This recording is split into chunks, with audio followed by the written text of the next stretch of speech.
was the punishment for Michigan for stealing signs against pretty much everybody in the Big Ten, particularly their biggest rivals.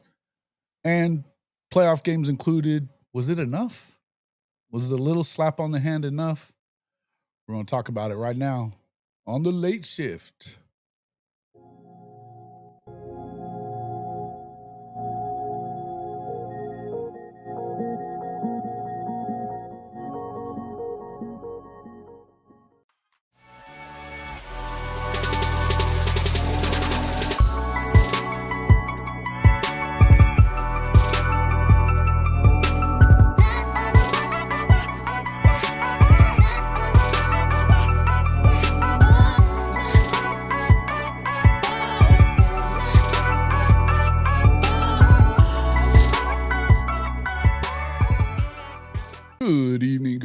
Good evening, and welcome back to the late shift, Hall of Fame College Football. I'm your host, Jason Watkins, and if you love college football, you know you're in the right place. So before we forget, smash that red subscriber button, like our videos, and don't forget to ring the bell so you don't miss one moment of Hall of Fame College Football. Welcome into the show, everybody. Greg Ray, Brian Samlin, Sooner, Cherry Bear, Hankster.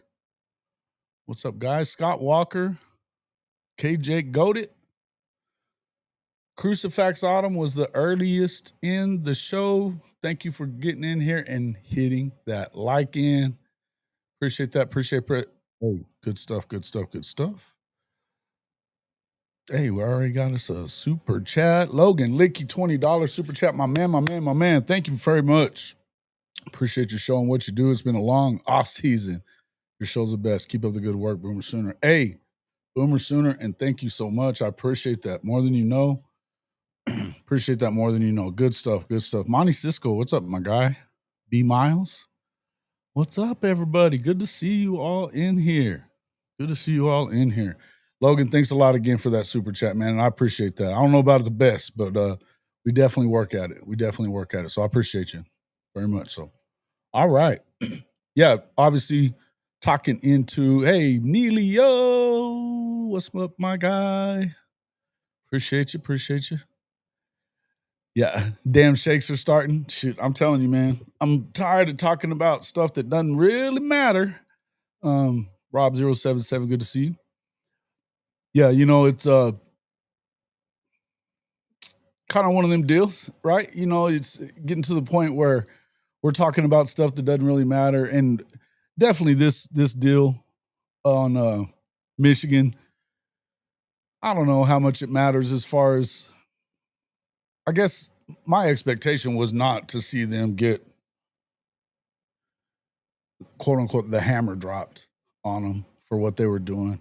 I don't think they were the only one doing it. And on top of that, I just don't know that it matters that much. And not to say it doesn't, I shouldn't say that.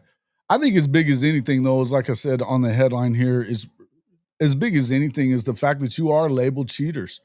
The coaches that were mostly involved in this. Now, I know Sharon Moore has been implicated in it. He's going to get a 3-game suspension, an additional game in addition to his 2 that he's going to take. He's going to be out of this season. He gets an additional game in 2026 that he's got to sit out of as head coach. Show causes for Jim Harbaugh and Connor Stallions. I don't know, man. It kind of is what it is. But I feel like it's one of those deals where just being labeled cheaters it's really the worst part of it, I think, for Michigan. I think it makes it tougher on them for recruiting. I think it makes it, the court of public opinion is always going to be out there, right? But no doubt. Hankster, I actually give you that. It's the past. They have the trophy and it weighs more than words on paper. Now, I think that there's a couple ways that you need to look at this too. And when it comes to that, had they have gone and vacated all those wins, right? Because I think that's what a lot of people were saying. Should they have done more? Should they have vacated the wins? Said, called that not a championship or whatever. I think that's all well and good, except that we watched them win the thing right in front of our eyes. We all knew about the cheating stuff. long beforehand. It seems like it was at least a year that you knew about that before it ever, before they ever really, blew it up as much as they did. But you had a Harbaugh getting suspended for 3 games during the season there. That's kind of what brought Sharon Moore to the forefront and was able to give him the opportunity to be the head coach once Harbaugh left. But the facts are, it seemed to me like all the allegations, all the talk, everything else was what kind of galvanized that football team to be able to kind of go through and win. They rallied around each other. They had a lot of guys that were veteran type presence in that team. And so to me, having watched them do it, yeah, you can you can say they didn't win it, but we know that they won it. I kind of look at it the same way that I look at the USC stuff back with Reggie Bush and them taking away his Heisman Trophy. I watched them win those games. I watched them win those games. I watched them. Of course, they lost the championship game to Texas that year, the last year, when they took his trophy away. But they'd won the previous 2 national championships. I know one of them was shared with, I believe, Auburn. But we'd seen them be the best program in college football for the past couple of years. Before that, they were beating the shit out of everybody, including Oklahoma. But that's just kind of one of those deals that you look at it and you're like, well, it is what it is. But yeah, they run out to the same banner we run out to. Fair enough. They're appealing it? What are they appealing? I didn't even see that part. What are they appealing? It's not even much of a punishment. And I, like I said on the morning show yesterday, I tend to agree whenever people are saying, well, why would you give them a postseason ban now? Because none of these players were on that team, and they certainly weren't a part of what was going on there. Now, I think it's fair what Big Mike was saying is like, coming in, or you should know coming in, what's on the table and what could happen to your program if you're going to go ahead and come on there. But in the end, I don't think any of the players that were there had anything to do with it either. They obviously weren't doing any of that kind of stuff, but it is what it is. USC is always tainted too. I give USC shit all the time. They had to cheat. Yeah. But in the end, see, that's the disconnect for me. First of all, I feel like that now they're paying players, and they should have been paying players then. There was money being made. I mean, the BCS, whether it's a BCS or even before that, but since the BCF is especially, revenue has gone skyrocketing since that time. And they were a big part of that. And so to me, I feel like when you start looking at it in those terms, you have to know that, hey, listen, these guys, that was the best team in college football. You can't deny that. You can say it's tainted if you want to. And I guess USC fans can, they have to live with that. But let me ask you this. There's no proof. There's no any kind of proof that says that John Mateer was gambling or anything like that. But if Oklahoma was to go and win the national championship this year, what do you think people are going to say? They're going to say they were playing with an ineligible player, or what should have been an ineligible player, which was cheating, which will leave that championship tainted if that's what happens. I don't know, man. It kind of is what it is.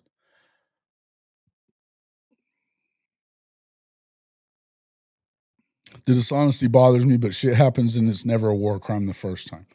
Yeah. I don't know. I guess my thing about it, and I probably worry a lot less about this Michigan one than most stuff. You know what I mean? I don't know. I've never looked at sign stealing, whether it's in baseball or whether it's in now this, and I don't know how many people are NASCAR fans, but NASCAR's always been, if you're not cheating, you're not trying. The SEC, by and large, has always kind of lived by that mantra. If you're not cheating, you're not trying. Bag man, et cetera, et cetera, et cetera. I think that you have to be looking at it in terms of, when you start looking for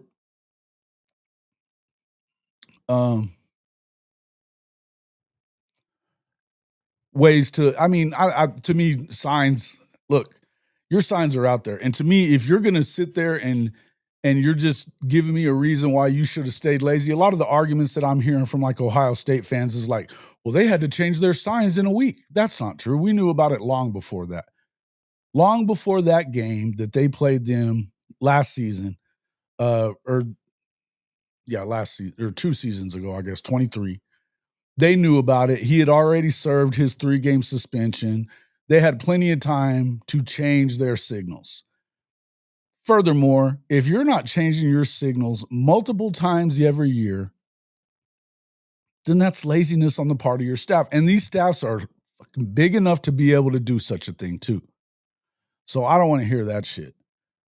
And, that kind of goes back to when Lincoln Riley was accusing Coach Whittingham and them of doing it after the fact. He never said anything leading up to it. Then they're showing him kind of covering up what he's signaling in. They ask him about it after the game, and he brings it up that they believe that Utah was cheating, stealing signals or whatever in the games that they played them before. What was Whittingham's comeback to that? Change your fucking signs. And I agree. 100%. Coach Venables is one of the most notorious for getting another team's signs in the game. He figures it out in the game. Now, Ohio State would tell you that they might have been doing some shady shit beforehand over the past few years, or over those years whenever they were playing them in the playoff, in the 14 playoff or whatever, because they were beating Ohio State pretty regularly when that was going on. So I kind of look at it in those terms, man. I don't know. I just look at, those are the kind of things that you need to figure out a way to change up your signs and signals and stuff like that, because if you don't, then you're just asking to get beat on it. You're asking to get beat on it. Let me go back. Every coach looks for the chance to gain an advantage, and this was next level and surprised folks, and they big mad about it. Yeah. The thing is they knew about it for a long time, though. They had been investigating this stuff, and Ohio State is the one that kind of called the attention to it to begin with. I think it was pretty clear that they were doing it before they ever dropped that hammer on them, because Connor Stallions was not trying to be very secretive about it. He was using his own credit card, or his company credit card or whatever it was, to book flights, to book seats. I mean, to the point that when they were doing the investigation, they were able to look at the exact person in the stands that was filming the sidelines on a lot of these games. They knew who they were. They knew who they were before they got to the damn stadium, what seat it was going to be from, because he had booked everything, and it all had a digital trail behind it. So if I'm gonna give Michigan shit about anything, it's that. I mean, what are you doing? If Connor was so good at this stuff, and if you're going 100% into this, we're going to try to cheat our asses off and get everybody's signals so that we can start winning again. Okay, cool. Do better. Be better at it. Don't get caught. So wild. Good question. If another school that wasn't a blue blood did what Michigan did, how bad would the punishment be? Well, if you're listening to Okie Light fans, they're thinking that it would be really bad. I don't know that I believe all that. But I think there is something to be said for that, because in the end, I think you don't want to take a big brand like Michigan out of contention for postseason play, because you know that they have a huge following, and your numbers will be better if they're in it. They'll be better. That's all there is to it. So I definitely understand what you're talking about.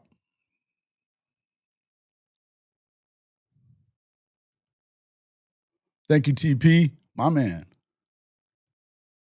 Total cash grab, totally stupid too. It's a game, needs to be played in Snyder Stadium. Oh, you're talking about the Ireland game. I agree with that. I think it's going to hurt Kansas State and their attempt to make the playoff this year. And I think that they're a playoff team if they don't get worn out from this trip. And I think it could leave a whole year's worth of a hangover, not just for the losing team, but for the winning team. I think it makes it tough the rest of the way.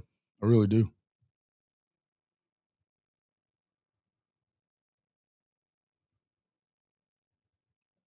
All right, let me see. Let me get into this. Yeah, they were definitely stupid to get caught. Do I really think Moneyline did it? No, I don't. Listen, I've said this before. That's not what I was saying. The point I'm trying to make, Greg, is that there are every show that I've watched, everybody who's brought something up about it. Now, let me preface this by saying I think it's pretty predictable what people like Blake Ruffino, that knucklehead that does Locked on Big 12, Monty from the Monty show or whatever. That dude's a dipshit. I think it was completely predictable what they were all going to say, which is, yeah, he was doing it. Yes, no, you need to do something about it, and they need to, suspend him. Okay, cool. I think that was predictable. But I'll go back to what I said before, and you've yet to see any source that has any kind of credibility whatsoever come out and say that John Mateer was betting on college football games. Now, it's easy to say, well, he said it right on his Venmo. Right. But he also said some other dumb shit right on his Venmo line on what he was making payments for. Everybody knew that was a joke because they're not bringing that up. Only thing they're focusing in on is what? The thing that could kick him out of college football, particularly, half of a season, which Texas would be the end of a half a season, which would be the minimum that they would kick you out if they caught you gambling. And Texas doesn't want John Mateer playing against them this season. He doesn't. They don't. They're scared shitless. I would venture to say it was them looking for all this, because we know that the first guy that was supposedly part of Deadspin, but Deadspin doesn't know anything about him. That's the first person that brought it up and dropped the screenshots. And then you had right behind that, and I do mean right behind that, was Barstool Texas. And I mean, I like Barstool and all, but it's not exactly where I go for hard-hitting news and facts. It's a troll site. It's a troll site. That's what it is. It's a click farm. Folks say BV steals signs, but he stated that if you leave your tendencies out there, then they'll get recognized. I remember Levy saying they change their signs and lingo weekly. Absolutely. Absolutely, B. Miles. Good. Nice. I like that one. Being so obvious about it is like working out of town 5 days a week, but making your side chick the live-in nanny in front of your... Oh, fair enough. Crucifix Autumn. I like it. Has the helmet comms changed this? I think that they should have, yeah. And I think that was a lot. That tells you a lot to begin with, right? But even the helmet comms aren't necessarily foolproof either. You've heard of people being able, I mean, if you think about this, you remember all the times that you've had, go back to before everybody had a cell phone, right? And you had those baby monitors plus a wireless phone. So like just a wireless phone. You could pick up people's phone conversations on those baby monitors or on another wireless phone. There's ways to do that too. Now, there's ways to keep people from doing that as well, but you got to kind of wait and see. What did Cash have to say, for fuck's sake? Oh. I'm with you, Sooner Ace. I'll give you that. That dude on Locked on SEC that called Farmageddon, they called it Farmageddon, was hilarious. It is Farmageddon. Did he just say it wrong, or I'm not sure, because it is Farmageddon that they're playing over there. They won with less blue chips than OU has in 2025. They did.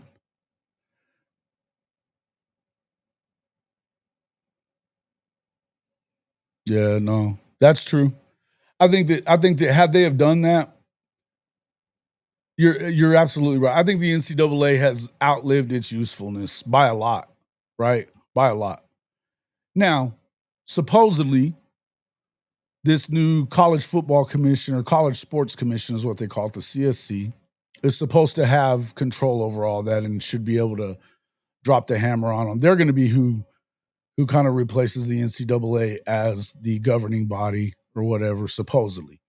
Now, we've already seen that they don't have a whole lot of power, though, either when it comes to like NIL and stuff like that. It's working out just like I told you it would. Um, so it kind of is what it is. I'm really feeling 9-3, 10-2. Don't get me wrong. I'll still be as surprised as any if it's 10-2. 10-2, I think we're solid on both sides. Yes. Big Ten sucks.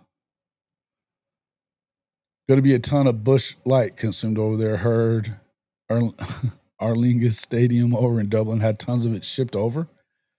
People drink Bush Light in the Midwest? Is that right? Yeah, catch him from Orange Blood. What did I forget about him? Was he? Oh, I didn't watch him. I can only imagine what he had to say about it. That doesn't surprise me. He's a dumb shit.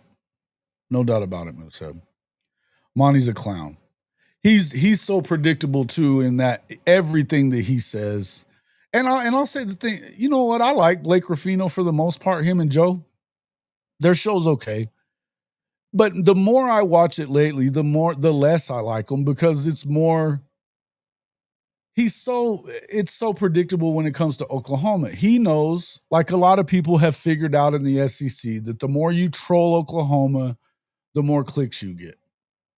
If you talk shit about OU, you're going to get OU fans that are going to watch it and talk mad shit to you. And that's views, clicks, likes, dislikes, whatever. It's interaction and it spurs the algorithm in your favor. What I told him I watched what he had to say and I was like, that was completely predictable by you lately and lame at the same time because you could tell he was kind of talking out of both sides of his mouth, Blake was. At first, he would say that, he made the comment that it may have been nothing, but I think it was something. And, and then it was, I think he was clearly cheating. I think he was clearly gambling on sports, which none of that stuff, I mean, you can't go from what he put on that subject line on Venmo. You can't make the jump to he was placing an online bet. You can't do it. Even if that's what he's saying. Because you can't, first of all, he's not 18. He can't make an online bet. Second of all, he called the guy his bookie. He called the guy that he was going back and forth with. That was a fucking offensive lineman at Washington State. Not a bookie, dipshit. Get me started. Anyway.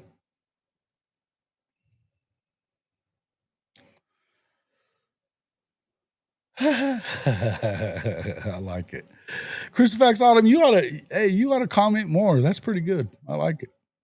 Catch is a dumbass. Yes, most definitely. Helmet comms help, but the guy with the speaker has to communicate the play with everyone else, especially with signals. Well, no, the quarterback has the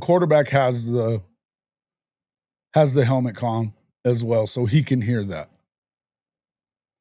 Frequency mess ups, though, yes, correct. I'm way behind, I guess. The writing is on the wall. There will be a super conference. Yeah, maybe 2, maybe 3. Miller Lite for me. Bush latte. That's funny. I hate that show. Which one are you? Oh, you Blake and them?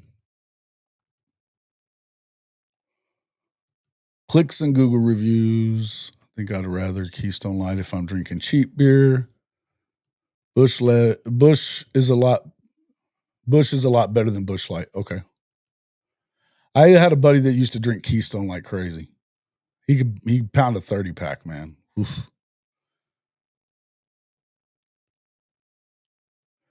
Makes me hesitant about this year is all the trash we're hearing about last year. Gaslighting gave me PTSD. No doubt. I agree. If anything, an offensive lineman would be the muscle for the bookie. Correct. More of a Modelo Stella IPA guy. Yeah, I like Modelo quite a bit. I'm not a big drinker anymore. I don't, maybe a couple times a year I'll have a beer or two, but I'm not a big drinker anymore. But I'm a fan of Modelo. Stella, I've always liked Newcastle and stuff like that, though. Newcastle and then like Shinerbach, I liked that kind of stuff. But I could drink Bud Light. I mean, that's the other one that I usually drink. So, yeah. And there are plenty of them that do. And again, there's a reason for that, TP. It's not necessary. Look at Colin Cowherd realized a long time ago that he'd get a lot of interaction if he talked shit about Baker and OU. He used to talk a lot of shit about Lincoln when he was still at OU. Then when Lincoln goes to USC, then they become big buddies, right? I found it weird last week, speaking of Colin Cowherd, I found it weird last week that he kind of trashed on Texas a little bit and was talking really good about Oklahoma, although he had Steele on. That episode he had Steele on, Richard, or what's his name? You know who I'm talking about. My old college days in Manhattan, 30 stones of Keystone Light was $10 airtime. Yep. Hell, back in my military days, we used to get 30 packs of old Milwaukee and Milwaukee's Best, and like, you talk about some shit. Woof. And I had to eat another gummy. Hell yeah. That's what I'm talking about. Who is that new show you were on? The lady. Really Flawed. Really Flawed. She's not that new. She's from, I think she's been going for at least a full year, and maybe a little bit before that. But yeah, Really Flawed. Make sure you go over there and check that one out. If you guys haven't checked out that episode, she did her own top 25. She got together and got 25 creators from all 25 programs that she ranked in her top 25. Of course, she had Oklahoma ranked at 14th, which is higher than most people, especially as for a Texas fan. That's pretty high. I hadn't been that upset with her ranking overall, and that's okay with me for 14 for Oklahoma. Even I was expecting higher, being that she's a Texas fan. But I was trying to get her to come on tonight, but she hadn't heard me, or well, she did just text me back. Not at home, so she can't come in tonight. But yeah. Anyway, Really Flawed, great show, love it. She's pretty reasonable about stuff. She doesn't get too homerish about stuff. She kind of takes some shots at Sark even about the way that he does things. She's definitely was on him about the way that they played in the Ohio State game in the semifinal. Thought that it was pretty bad, and she wants to see better out of him this year before she starts going and picking them to win the Natty. I think she is going to have them in the top 10, I guess, because we haven't seen them yet, and then she's to her top 10. Yingling, but Miller Lite is a close second. Oh, most people don't drink a lot of Yingling. Rainier beer, if you're in the PNW. Cowherd's, who is that? Clint? Cowherd's top lip should meet his bottom lip. Yeah, I got you. I know what you're saying. If you take your top lip and connect it to your bottom lip, you will shut the up. Correct. Texas is USC and cowboy hats, he said. That's correct. He did say that, which surprised me a little bit. But he did admit that he's a big fan of them. He likes them. He likes Sark. I think he's a big lover of Sark for sure. We know that he's a big USC guy.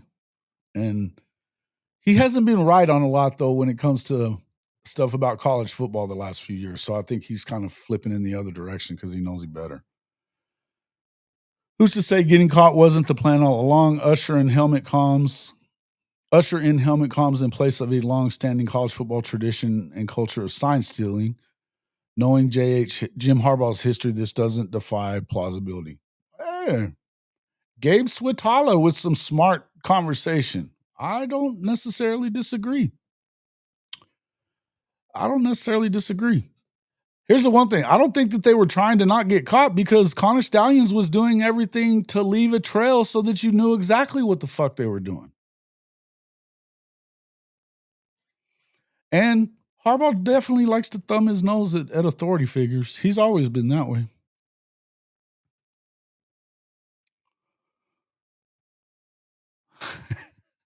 Tyrell says, your brother's a fan. Your brother's a Shorthorn fan? What's the matter with him? Will I do a late shift show the night before the first game? Possibly. I may be en route though to either it kind of depends because I'm probably going to be in Tallahassee watching Alabama and Florida State that day. So I may be en route. Yeah, sorry to hear about that, Tyrell. Has Texas fixed their goal line offense? Even their red zone offense hasn't been good. I don't know. It's a good question. Oh, yeah? Okay. Yingling is huge here now in KC, especially after the Bud Light fiasco nationally. Yingling Company is actually building a new brewery in Missouri, something they don't do much outside of Pennsylvania. I did not know that. Main Root Ginger Brew is the only beer I drink. Only brew you drink. Some ginger beer, huh? Doesn't sound very good. I don't know. Yeah. Well, it is what it is. Connor Stallions. Yeah, whatever. I mean, it's funny hearing the stories that Boganowski's said about him whenever they went on visits because Michigan was pretty close to getting Boganowski. So he enjoyed the conversations that they were having. He thought that Stallions was a pretty funny guy and, a trip, but he didn't realize that all that was really going on until it all came down a little while after that. So, well, he was a Marine. He was a Marine, and not saying anything bad about Marines, but you don't have to be the sharpest knife in the drawer to go be a Marine. You do have to have big stones, though. You do have to have big stones. Ooh, I might have just got myself in trouble there. No shot, no bullshit towards any Marines. There was a lot more of that rivalries between the services and stuff whenever I was in, for sure. But and we got in a lot of fights with Marines, it seems like. Always getting in fights with Marines. But that's kind of what they teach them is to get out there and fight because they got to be out there and be crazy. But I do think I have a lot of respect for those guys because they get out there and get after it. They get out there and get after it. They ain't scared of shit. So Yuengling has flavor like Bud Light, and they're the oldest American brewery. They just recently came to Oklahoma. I didn't know that. I knew Yuengling. I know about Yuengling, but I didn't know that was the oldest brewery. Good. Hey, you learn something new every day, Daniel Tulsa. I like it. He's dedicated is all. He's definitely dedicated. Well, one thing you can say about Marines and former Marines is they are definitely down for the hoorah. They're all about it. Whatever you can get them involved in, they're going to be 100% in on it. And shout out to him for, working at it anyway. I just think it didn't make sense that you would leave that kind of a paper trail, digital trail, when it's so easy to, follow things on that kind of stuff these days. Because it really is. He could be a meathead. I think that's what I was basically saying about Marines, and I shouldn't have. It was my bad. My bad.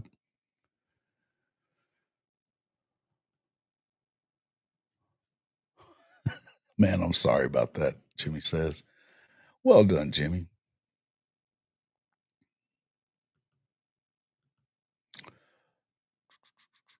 Gabe Swatala, who are you a fan of? Have we seen you in here before?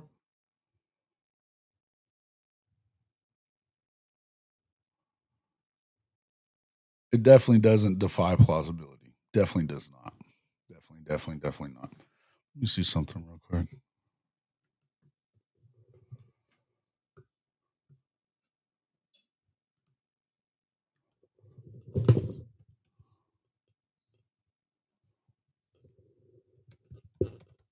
Hey, what up, Charles?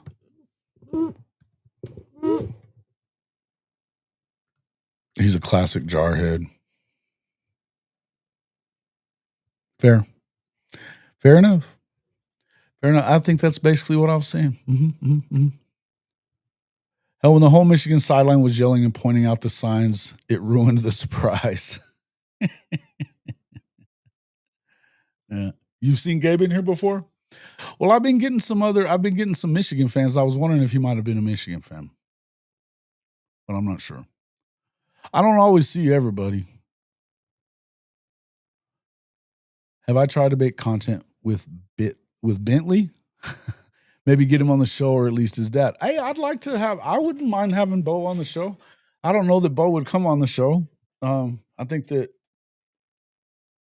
it's pretty well known that I've preferred the other quarterback. So I don't know that I'll ever have access to Bo Bentley because of that.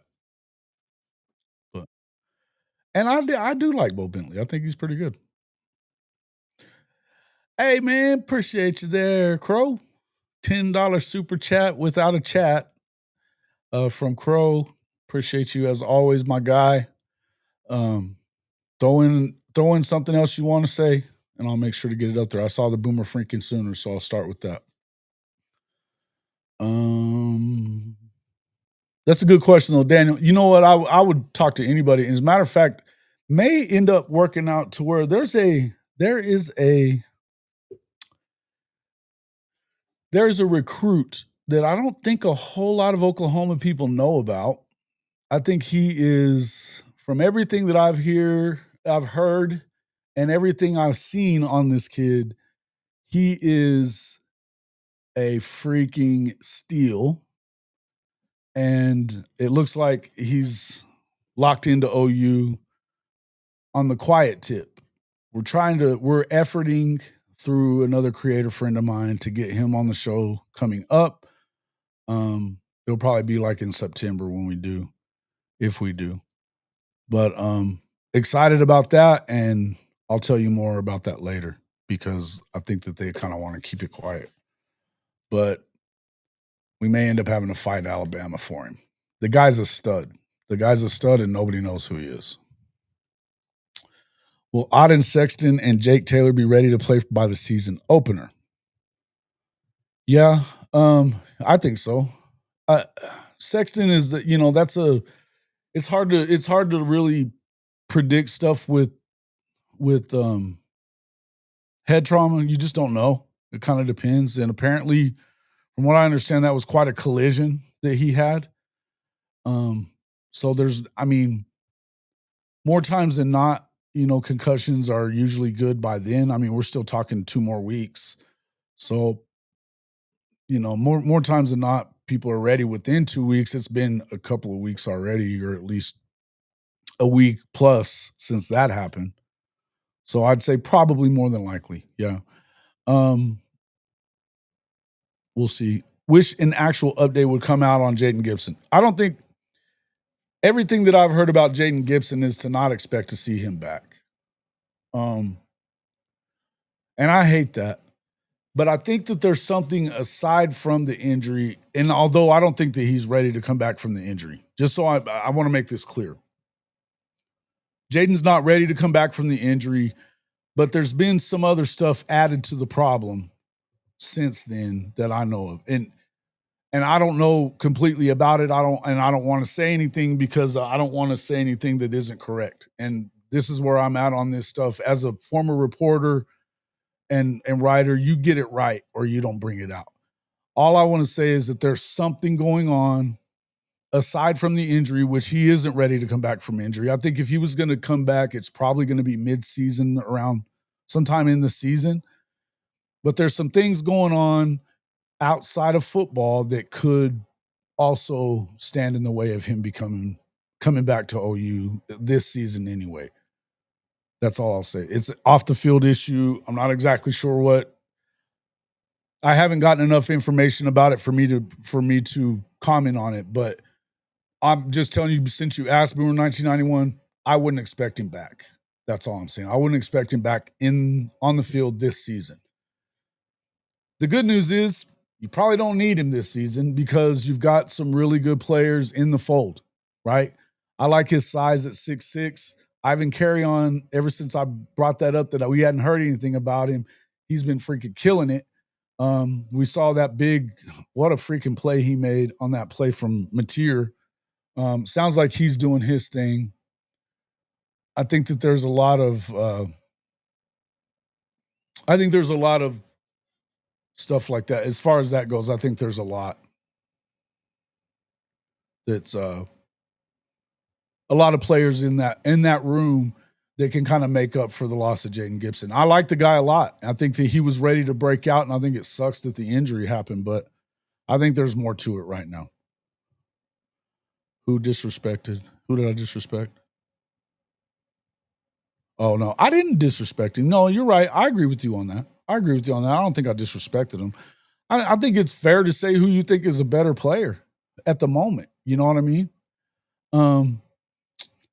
And I think that the way that things kind of went, if I was giving shit to anybody, it was the OU staff. It didn't have much to do with the players, and as far as I'm concerned, I think it was the way that the staff handled it. I didn't think it was good. I've been dealing with all these effing horns down, effed up people. Have you been? How come? Which ones? Which ones? Worry about SEC business like you tell me with Big Ten until week 2. Penn State. If you take your top lip and connect it to your bottom lip, you will shut the fuck up. Kiss my ass, dog. I'll say whatever I wanna.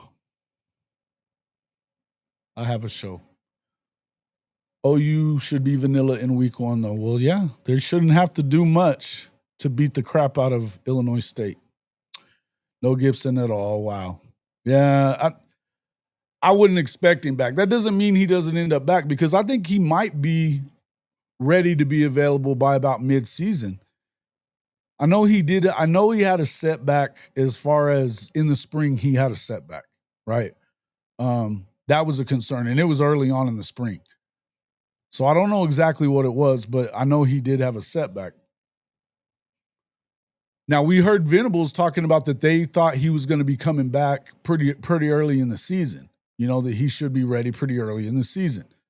That's the last thing I've heard serious about him. Now, everything that we've heard from like guys like Stoya and those dudes, the insider guys that are around the team all the time and have connections there where they can have those conversations. Everything we've heard that they've put out there is they've even said that they don't expect him back. And they hadn't really said why. They just think that there's something up there. Stoya was saying he thought he was going to transfer at some point right before the spring portal opened up. Nothing happened. He's still around. The latest I've heard, and this comes from some of the people behind the scenes that I know, is that there's something else going on and it may be an off the field thing. Again, I think I know what it is, but I'm not positive what it is, so I don't want to say what that is. So it is what it is. Looking like an RB-led season in the SEC with so many inexperienced quarterbacks or first-year starters. I would agree with that. A question that I have, Rob, and man, if you guys want to call in, I'll throw in the link here in just a second. Been hearing a lot of good stuff about your transfer running back coming from Louisiana Monroe. But the question I have is what's going on with Bo Perbula? Doesn't sound like he's won the job at Mizzou. Is that correct?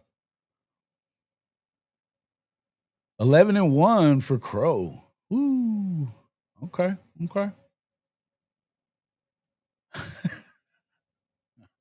Wow. I'm just telling you, I'm not expecting him around is all. That's all I'm saying. TP. 13 days.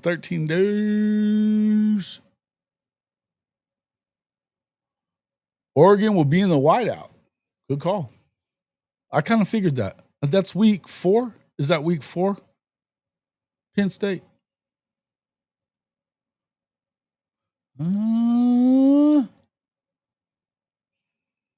Hold on. Did you just say only one has 2 playoff wins? Only one played Boise State and freaking SMU. And they've got more wins over decent Big Ten teams than Franklin has in the last 10 years. Come on, bro.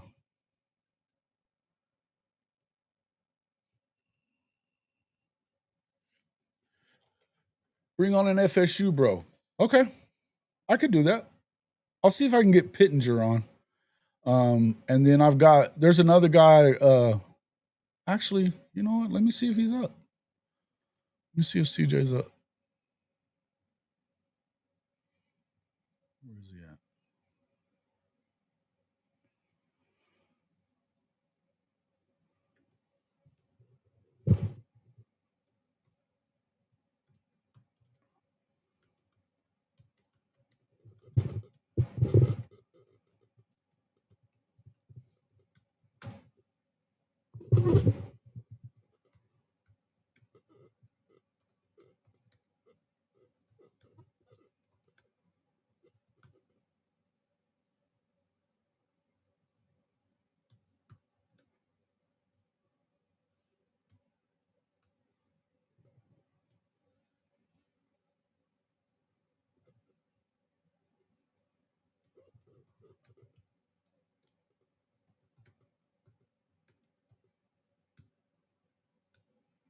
Let me drop him a link in there. Maybe they'll pop in. Good call. Good call, bro. Yeah, I guess my question. I think they're going to get the shit beat out of them. That's my opinion. But you never know. I guess it's definitely not going to be the same FSU team. But I think it could be tough. There's a rumor going about what?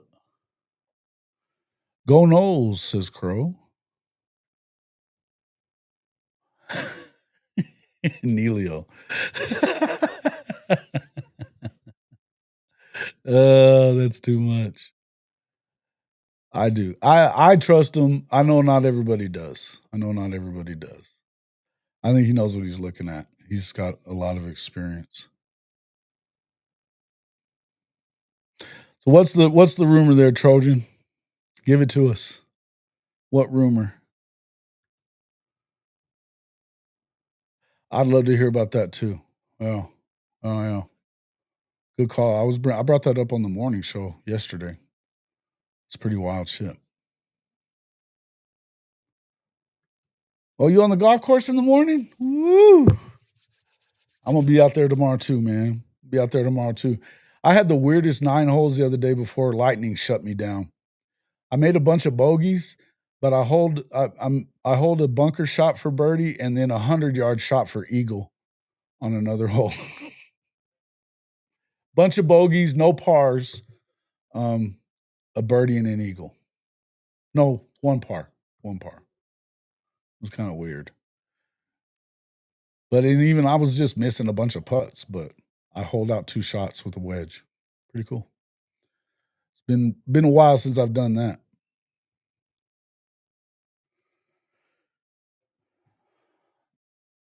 Just wondering if Franklin's ever beaten the Just for Men dude at Ohio State.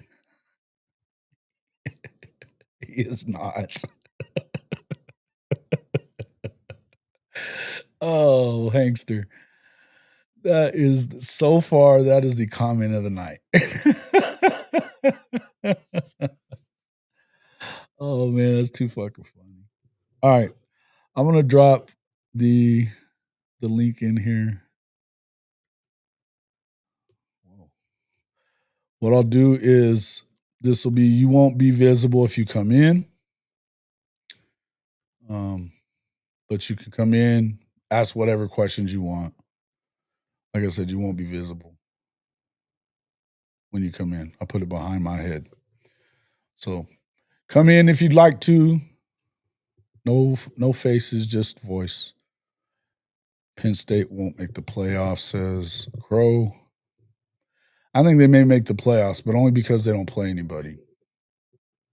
They play Oregon and they play Ohio State. Those are the best teams they play all year. At 2 losses, they're going to get in. And they should probably only have those 2 losses. TP, good luck out there tomorrow, buddy. Best in business. Mark Lesko, best in business. Penn State, small channel, 631 subscribers. Add him if we play OU in the playoffs or an Oregon Penn State preview. Okay. Mark Lesko, huh? Okay. Good to know. Bring him up again sometime. That's a good idea. USA, Japan are in a dogfight. In what? The hell are you talking about? What? Baseball? No, not baseball. Maybe it is baseball. Is it time for the world playoff thing again? Are they still doing that? You played old Kinderhook down here at the Lake of the Ozarks this morning. Ah, you're down in Branson, ain't you? Down in Branson, the Vegas of the South/Midwest. How'd you play? Is now old Kinderhook, is that near the Bass Pro Resort?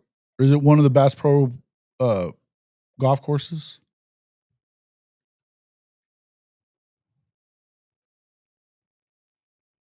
Softball. Oh yeah, I forgot about that. Patty's got them too. Yeah. That's cool. How the hell are the Japanese hanging with them? They should be blowing everybody out. Little League World Series. Okay.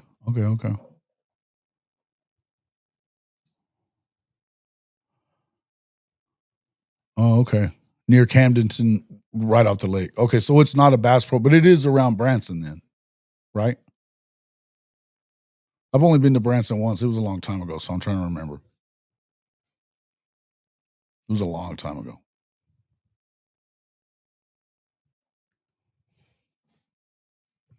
Hell yeah. That means you're going to the playoff if they get in? Nice. North of Branson. Okay. Cool. So you know Branson too there, Bacon.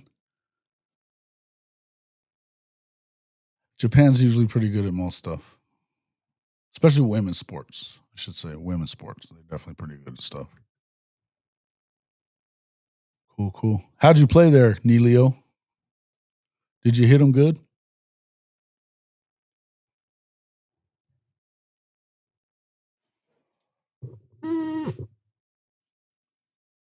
It's not that close, but isn't far at all.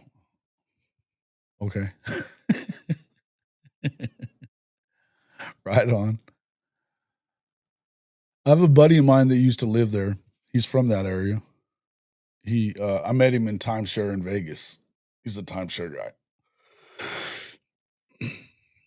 So, Coke and Strahan. What's up, Rob? We got old Rob coming in. That's what I'm talking about. Hold on just 1 second here.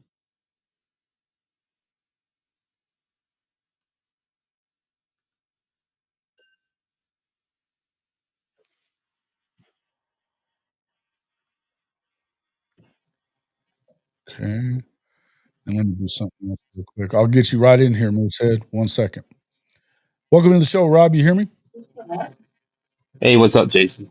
What's up, bud? How's it going? Hey, you're talking about Branson. I'm in Branson right now. Are you? Yeah. What are you doing back there? What are you doing out there? Oh, I got a few days with me and the wife. Decided to take off a few days and get away from the city and do some relaxing. Nice. You playing some golf? Too hot for that, man. Too hot for that? I don't blame you there. Moosehead, we got you in here too, man. What's going on? Hey, buddy. Hey, man. I'm a big fan of your show. You know, I really enjoy your show. I have a Appreciate it. suggestion for you. I think that now, are you an OU alumni? Yes. Okay. Do you know that there's an OU Alumni Association and that you can travel around to these games? I live near Destin, Florida. At Harry T's, we have the OU Alumni Association there, and it's a great place. If you could set up a broadcast as you travel around to the games, and man, you would get followings from all those alumni. You want to get 10,000 followers? That'd be a great way to do it. Yeah, I've been thinking about that a little bit lately. Yeah. That's a good idea. I like it. Yeah. Hey, real quick, let's talk about. Let's see, what else was there in here? Oh, thoughts on the Big Ten. Hey, I'll ask you guys this: thoughts on the Big Ten proposing the 24 to 28 team playoff. I'll tell you what I think about it. What do you guys think? Man, the whole game is run by money. Right. We haven't even So got to the 16 team playoff yet, and they're talking about 24 teams now. What the fuck are we doing? 24 is too many, bro. Huh? I said 24 is too many. I think 16 is too many, to be quite honest with you. But I understand people wanting to go to the 16, and it does sound just like the Big Ten to want to do that, to go to like 24 or 28 teams, because they're trying to, you hear guys like Matt Rule saying stupid shit about not wanting to play anybody outside of that damn shitty conference. It's Nebraska man. When would you have ever known Tom Osborne to freaking duck a damn team? Anyone ever? It would have never happened, man. Never happened.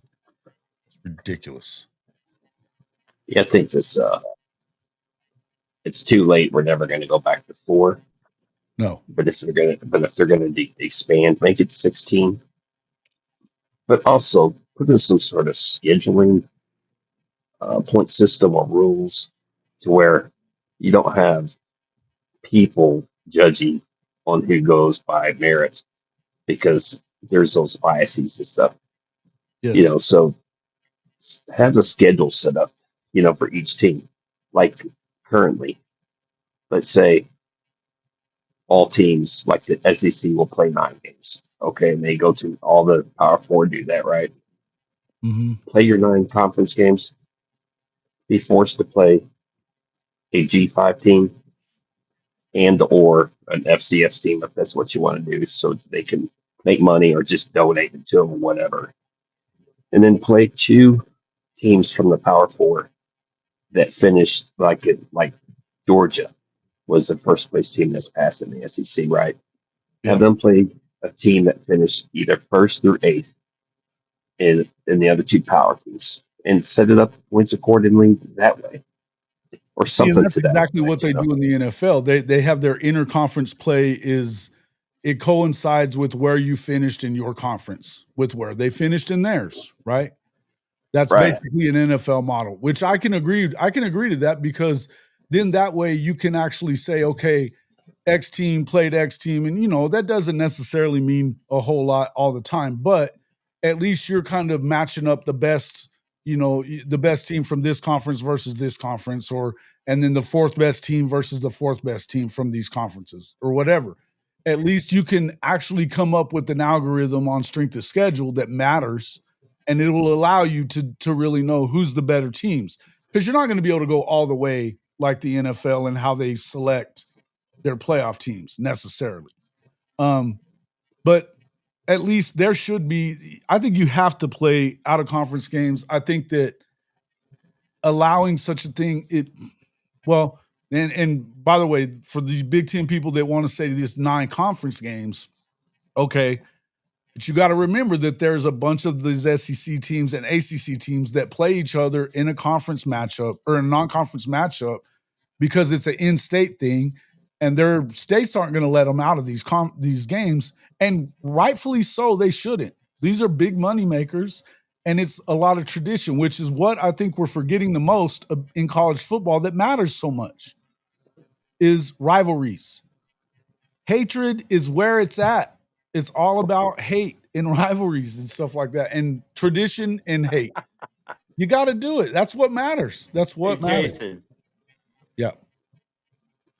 Go Jason, ahead. let me I kind of want to ask some questions about this 28-24 team, but the difference between a playoff and the regular season is that the playoffs are single elimination. You lose and you go home. You're done. Uh-huh. So if they're going to go to how many games would Oklahoma have to play to win a playoff that Of had 24. 28 teams in it? That's Well, like almost a season, right? yeah, you're looking at least, let's see. And that's the crazy part. That's what you have to look at. Even in the NFL, you're looking at they've got 16 teams that are in the playoffs between the AFC and the NFC, 8 on each side.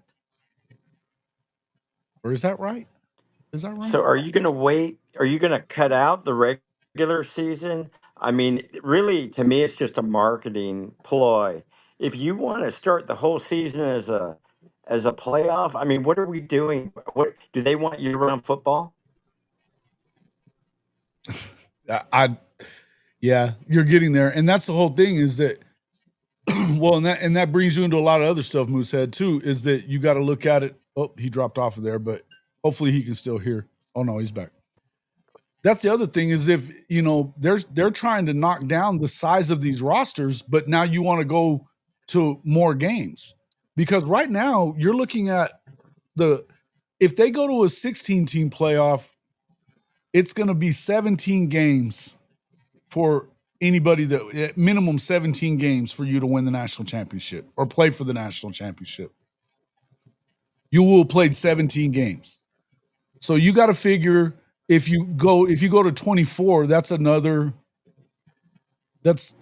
8 more teams than the 16 team playoff. So you're looking at least another 4 games?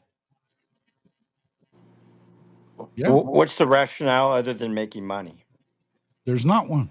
Well, and it would it's money for sure. And make no mistake. This is all about money. No matter what the hell they say, it's always going to be about money, and it is about money. But the other side of it is the Big Ten wants as many people in the playoff as they can get in there. Now, I've said this a bunch of times. I think that the Big Ten has done a better job of protecting its big brands from each other during the regular season. They're not playing each other a whole lot. USC is going to go into year 2 of playing in the Big Ten without having to play Ohio State. And they're switching up, their schedule as well. See, the SEC adopted you were going to play, and I don't know why they did it either. I think it's stupid on the SEC side as well. But rather than playing everybody, they're trying to make sure that they set it up a certain way that because SC is going to play against Oregon, they don't want to play in Ohio State, and they didn't even play Oregon last year. So I don't know how they got away with that 2 years in a row when they're switching the schedule, but it tells you that they're definitely trying to protect the teams. When you heard what Matt Rule had to say, he shut down the series with Tennessee. He doesn't want anything to do with Oklahoma, even though Nebraska-Oklahoma is a longtime rivalry. This is one of the best rivalries in college football history, and they don't want to play the shit. I think it's ridiculous, but this is where we're headed. And unless the Big Ten, and in some instances, and to be fair, the SEC as well, unless these two get what they want, which is the number of teams that they want in the playoff every year, you're probably not going to see a ton of movement. You're probably not going to see a ton of they're not going to back off of what they're doing. The SEC, if they're not going to go to a strength of schedule model, that strength of schedule has a lot in it, they are absolutely not going to go to a 9th game in the conference. They're not going to do it, nor should they, by the way. They're just not going to do it because they're not going to let you add, no matter what people want to say from the outside is, that they're all setting it up for them to get in or whatever. The bottom line is that the strength of schedule is what it is. And it's definitely harder to be in the SEC than it is to be in any other conference. It's definitely harder. Go ahead, Rob. I did. If they expanded the playoffs anymore. No, they used to use the excuse, well, these are student athletes, they need time for school and study and all that stuff. Well, that stuff's all thrown out the window nowadays.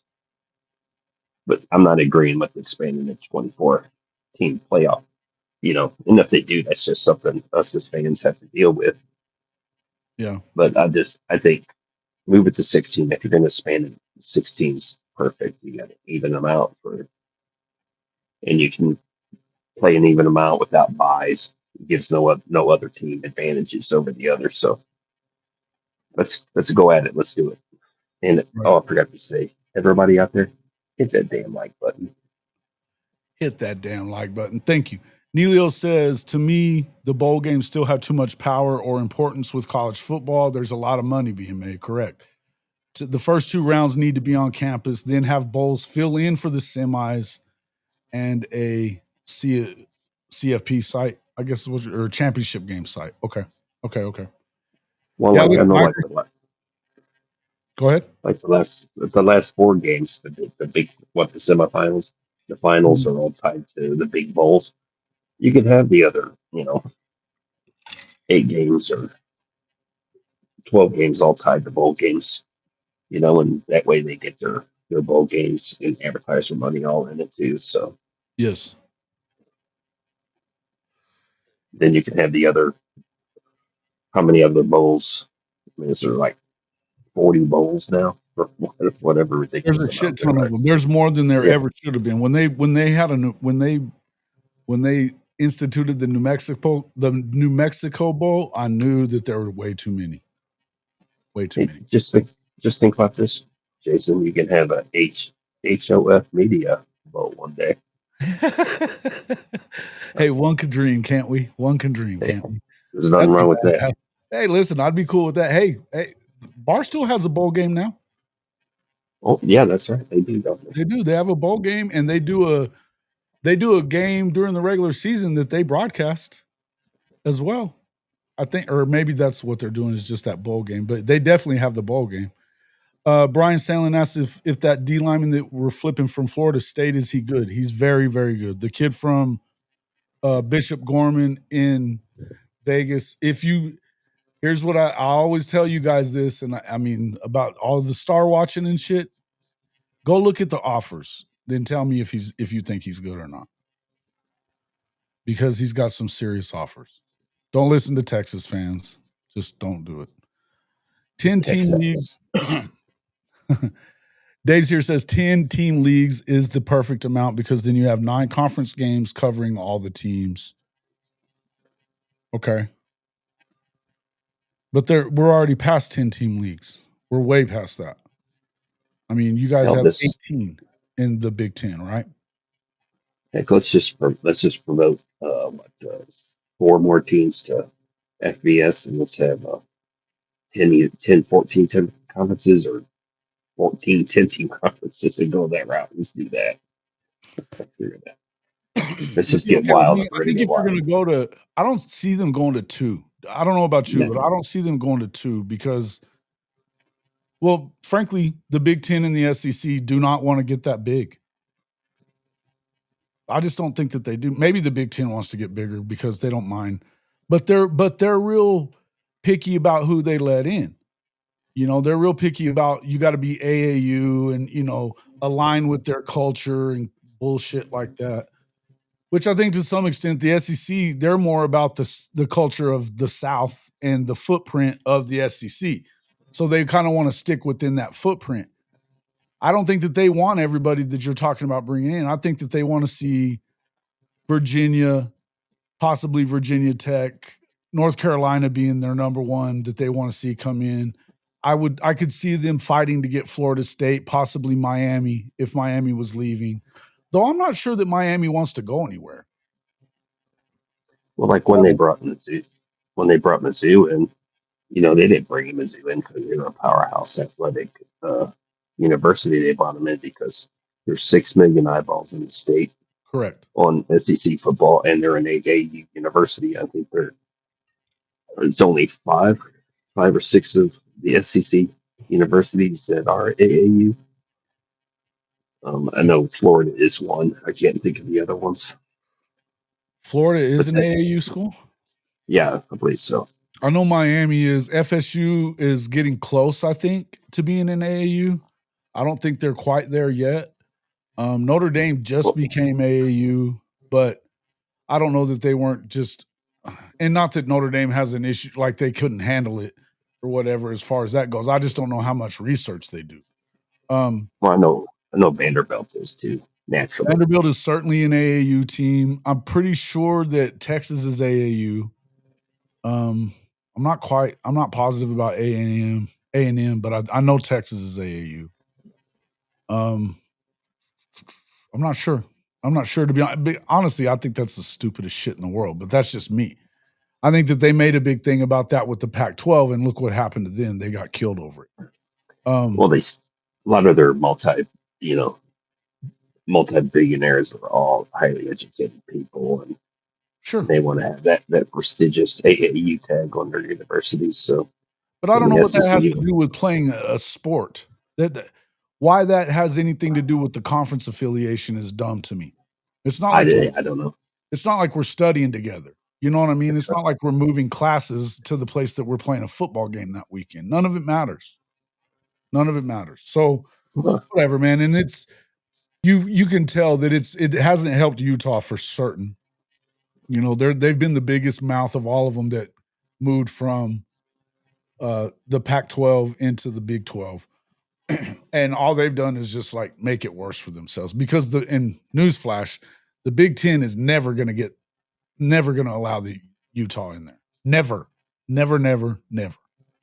So it'd be stupid for them to continue on. Here's what I think should happen. If it's me and I'm Brett Yormark at this point, and look, the guy, what's the dude's name that runs the ACC? He's an idiot. Why am I forgetting his name all of a sudden? Anyway, if I'm Yormark, I'm doing everything I can to bring those two conferences together, the ACC and the Big 12. It would take care of a lot of things. You've got a bunch of teams in the Big 12 that are out on that, but they're kind of out on an island on the East Coast. If you're able to put that together, then now you could keep things more regional. You'd have a conference that's big enough to keep up with the other two, quote, power conferences. They'll grab the ones that they want to grab during all of this. And then you'll have 3 equal conferences at somewhere in that neighborhood of 20 to 24 teams. You know what I mean? Yeah, that'd be perfect. That's gonna work out into, now you've got basically more than half of the country is going to be represented in this ability to get into this playoff.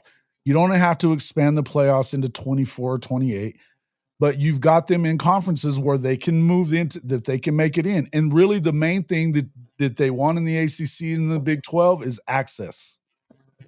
Because if you don't give them access, then that's what how do you kill the golden goose? That's how. By if you go to, like, people are talking about a 48 team super conference, that ain't big enough, man. That's not even super. That's not big enough. You have got to go bigger. And if you don't, you are 3/4 of the country you're leaving out of your playoff scenario, and people will stop watching the shit. They'll watch it if their team's not in, if they know their team has a possibility of getting in at some point. They won't otherwise. You can't do it. Yeah, you want as many eyeballs on your game as you can, because eyeballs equal dollars. Mm-hmm. Yeah. That's where the value is, man. And I mean, really, if you look at last year, and I'm not ready to look at last year as a guarantee this is how it's going to be type of deal, but last year the ratings were not as high in the playoff, even though I think a lot more people overall watched it because there were more games, but their ratings weren't as high. So that means that there were certainly people that weren't watching all the way through, and I think that that's a concern. We're not going to know if that's a trend until that's happened for a few years or whatever. This year, I think that having straight seeding will be helpful for part of it anyway, because I think that some of those games, there's no way that Boise should have been around on the second weekend. They should have been playing in the first weekend. They should not have gotten a bye. That's crazy. That won't happen anymore, I'm sure. But I think that I think that it should help a little bit with that, but we'll see. I mean, I think that they need to pay attention to some of the cues though on what's going on. And I'm sure they are. The television executives know exactly what they're doing. So we'll see kind of how it goes. Yeah, that's UNC true. The SEC. UNC that one's going to happen. That one's almost definitely going to happen because that's who the SEC wants. And that's one of the biggest brands in the country. It's as big as It's damn near as big as any brand that you know of in the SEC, period. End of story. Carolina has a huge, huge following. The Jumpman, Michael Jordan, the Tar Heels. It's a huge brand. They may not be that good at football, but that doesn't matter. It still brings a lot of eyes. And surprisingly, North Carolina high school produces a lot of FBS high school players. What's A that? lot of people. I said North Carolina produces a lot of FBS high school players. Yeah. Oh, yeah. No doubt. No doubt. Yeah, they are. Yeah, the Big Ten Research Consortium buries the sports revenue. There's no doubt about that. That's not what I'm saying, Dave. I'm just saying I don't know how that matters when it comes to if you're building a conference for sports. I don't know why that matters. Because it shouldn't, And I get it. I get it that everybody wants to make it about, culture and all this other stuff. But I don't think that that's necessarily who cares? I would understand it if you were doing it by what kind of football do you play? Are you more wide open? Do you play smash mouth? Or, if I could understand it more if it was like something like that. The rest of it, nobody gives a shit about your research, bro, on Saturdays. Nobody cares. They can operate separate of each other is the point. And they do operate separate of each other. The truck stop Utes. Yes, correct. They are universities and they do research together. Yeah, but that doesn't have anything to do with the athletic stuff. The most important Saturdays for universities in the fall are college football, period. End of story. Yes, they do. 24, it would take 3 years to play everyone in the conference one time. Yeah. And that's if you set it up to play everyone in the conference. If you're like the SEC, I was just watching Coach Smook over there and then those guys earlier. And who had brought it up was Coach Carl had brought it up this week on the show whenever he was in with us on Wednesday morning. That it's been since 2003 that Georgia's beaten Alabama at home. Well, guess what? They've only played like 3 times during that time. Since 2003 till now, they've only played 3 times in Georgia. So it sounds crazy, but they haven't played that many times. And they're too busy. If you look at A&M, they've played Georgia once in the entire time that they've been in the SEC. Georgia and Alabama's been too busy playing in Atlanta the last few years. Well, and that's what people don't realize that, when you think about it, they've played each other more these last few years, and finally they got on the same schedule these 2 years. But yeah, they've been catching each other in playoff scenarios or in the SEC championship game. But and so you don't really realize that. But if you look at it, these teams, even in the SEC, they don't play each other that much, some of them. Going back to the division years, if you're not a rival and you're not in the same division, you're not going to play each other. Very rarely. So it's pretty wild, man. Just listening to the guys over at that SEC podcast, Mike and Shane are talking about old rivalries. Which ones would you keep? And just thinking throughout the years, all the old games, Florida versus Tennessee, Georgia, Alabama, LSU, Tennessee, and those things are going away with more teams. You can't keep them all. Mm-hmm. Mm-hmm. The Big Lubbock says Big 12 won't merge with the ACC. The Big 12 will only go to 20 schools. I think that's a big mistake. You don't having them Cal, SMU, Wake, or BC. Why wouldn't you want SMU in there? That's not having to travel all the way across the country for a fucking football game. Every year, every other year, whatever.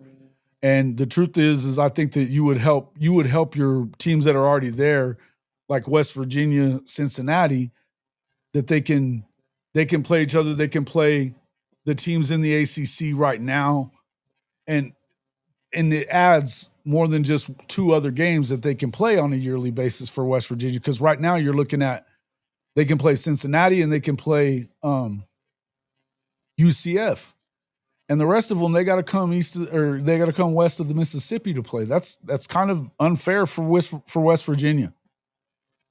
It just is. And if you're looking at like what with SMU's playing all their games over on the East Coast, and then same with Cal and Stanford. Cal and Stanford, they got to go we're talking coast to coast now. That makes 0 sense. I'm just saying for those, if those conferences want to really stay alive, you need to do your best to try to cobble together as many good teams as you can hold on to in those 2 conferences, including BC, including, I don't know that you end up, I think that the Big Ten, if they really want to get Notre Dame, they're going to be forced to get Stanford. That's what I think. So we'll see. And I don't think Notre Dame's doing that anytime soon. They have no reason to. They're making plenty of money without it. So, yeah, Carolina's definitely talent rich. Definitely right. Dave, it's not more than sports when we're talking about. We're talking about football and conferences for football and basketball or whatever. That's what we're talking about. We're not talking about research. It's people we're doing too much of that stuff where it's, yeah, A&M and UGA still haven't played a home and home. That's correct. In 13 years. They were in different divisions. There's not different divisions now, so there should be more of that kind of stuff going on as long as it stays as is. That's the other part. I'm not sure that the Big Ten and SEC really want to do too much expanding at this point. So it may not change a whole lot, and I really don't see any change until like 2030. But I know the people that are saying 2 big conferences, I still haven't seen the way that works out very well. And I don't think that they have either. Otherwise, I think they'd already have done it. I think that they already would have done it. Georgia made sure they didn't have to go to College Station. How's that, Big Lubbock? No. I don't think that. But I think that it's wild if you're in the same conference as somebody and you haven't played them twice in a 13-year period.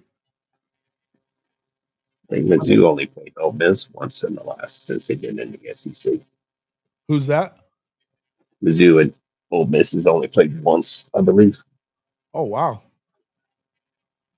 Yeah. Again, makes sense because it's just the way that Ole Miss has rivalries that they have to keep up with. LSU being one of them. Apparently, Arkansas is a rival for them. I had no idea until the last year or so. And then, of course, they got the Egg Bowl that they're never going to get rid of. So, and that's what they're trying to do with Oklahoma and Mizzou also, right? Is try to stick them together and make sure that we play each other every year. Because of going back to the Big Eight. Going back to the Big Eight. That's fine, I guess. But I think, do fans from Mizzou and Oklahoma care? Probably not. Mizzou, Oklahoma fans should look at it as traditionally, okay, that's a win. So, and I think that is how Oklahoma fans look at it. I guarantee you that's how Oklahoma fans look at it. That is how they do. But I would too if it was the other way around, Right. But I think that overall, though, and I don't know what Mizzou fans think. You can tell me. Are you glad to play Oklahoma every year now? Yeah, because I liked it when they played them in the Big Eight and the Big 12. It was just, we lost most of the time, but it was. No, but you were getting more competitive before you went to the SEC. They were definitely getting more competitive. When Finkel got there, he was good. He was a good coach. Yeah, he brought them.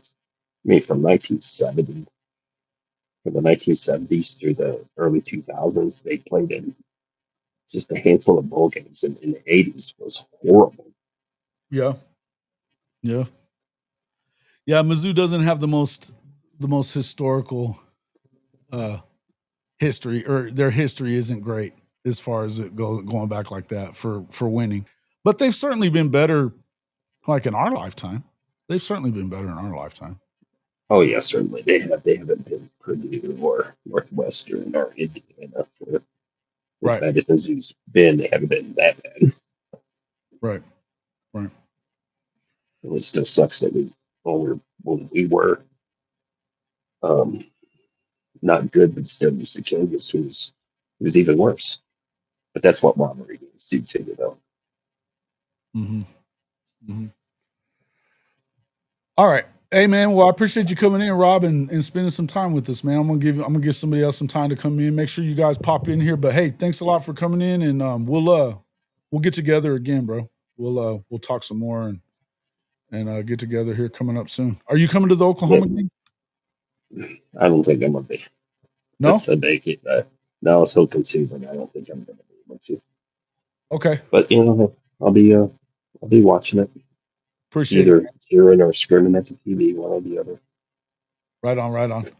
All right, man. All right, We'll I'll see you guys. talk to you Hit soon. the like button. All right, see Thanks, you. brother. Appreciate you. All right, ain't no All problem. right. Bye. All right. Appreciate Rob popping in. Next up on the line. Come on in. Come on in. Come on in. I'm dropping it one more time. There's somebody pop in here and talk to us. Neilio, jump on, man. Jump on. Come on. Come on. Who's next? Who's next? Who's next? All right. OU fans can now pay to attend the post-game press conference. Yeah, it's like a fantasy type of deal or whatever. It's like a fantasy type of deal. It's definitely been blown out of proportion the last 24 hours, that deal. But it's like, a VIP experience is what it would be more than anything. Too big for what now? Should play every team in their conference in a career and home if possible. See, this is where I agree with you on this. And if they were to go to the 9-game conference in the SEC, that was the plan, because they were going to have a 3-6-6 model, which is you have 3 protected rivals each year, and then you play half the conference one year, half the rest of the conference one year, half the next year. So it would definitely be like that. Hey, what's up, man? You back in here? Yeah, my connection's not great. I'm just going to ask a question and bounce out. Okay. Hey, why is it that you're thinking that Oklahoma can't go as far as I think that Oklahoma can go this season? I didn't say that I didn't think it. I think I got to see it first, is all I got to say. It's as far as do I think that they're good enough to win I the whole want us thing? to win a natty. The standard is the natty, right? Standard is the best. That is definitely the That standard. frees up. It's yeah, I mean, do I think they can? I think that this is one of those years that I've said, you've probably heard me say this. I think this is as wide open as it's ever been in college football. I think there's probably 8 to 10 teams that could win it theoretically this year. If you go back to just even a couple of years ago, you couldn't say that. There was more like 4, 5, maybe 6, right? So do I think Oklahoma's got the talent to do that? I do think that. I do think that. I do also think that there's never been Oklahoma's never had a schedule that you run into as many potential roadblocks for winning a national championship as what you're going to run into this year in the SEC, or in last year, for instance, as well. I also think that some of the teams that they're playing this year may not be as good as they were last year. So, like, for instance, Mizzou, I don't think is as good. Tennessee, I don't think is as good. Ole Miss, I don't think is as good. And really, I don't think South Carolina is either. Although, I think South Carolina with their quarterback situation could be good. I just don't really trust Beamer. But that's why I'm kind of on the fence. I think that to me, I struggle to see them winning less than 8. And and I think 8's probably disappointing in my mind. Would it be disappointing in your mind, Moosehead, to win 8? I guess it would be if you think they're going 11-1 and winning the It Natty. is, and I'm looking at us probably looking at the LSU game where we would have 2 losses, and winning that LSU game would lock us into the playoffs. Okay. Okay. And let me ask you about this though. We got Michigan early, Auburn early, Yes. Texas. How many games in? What type of offense do you need to see? What type of performance on defense do you need to see in order to start going and jumping on and saying, wow, I've totally erased everything that not Jason, but Jackson Arnold produced in 2024. Mhm. That trauma from last year, that's our trauma bond. Now we're on the revenge tour. When do you start jumping on and going like, I don't think there's a team that can beat us? What do you have to see?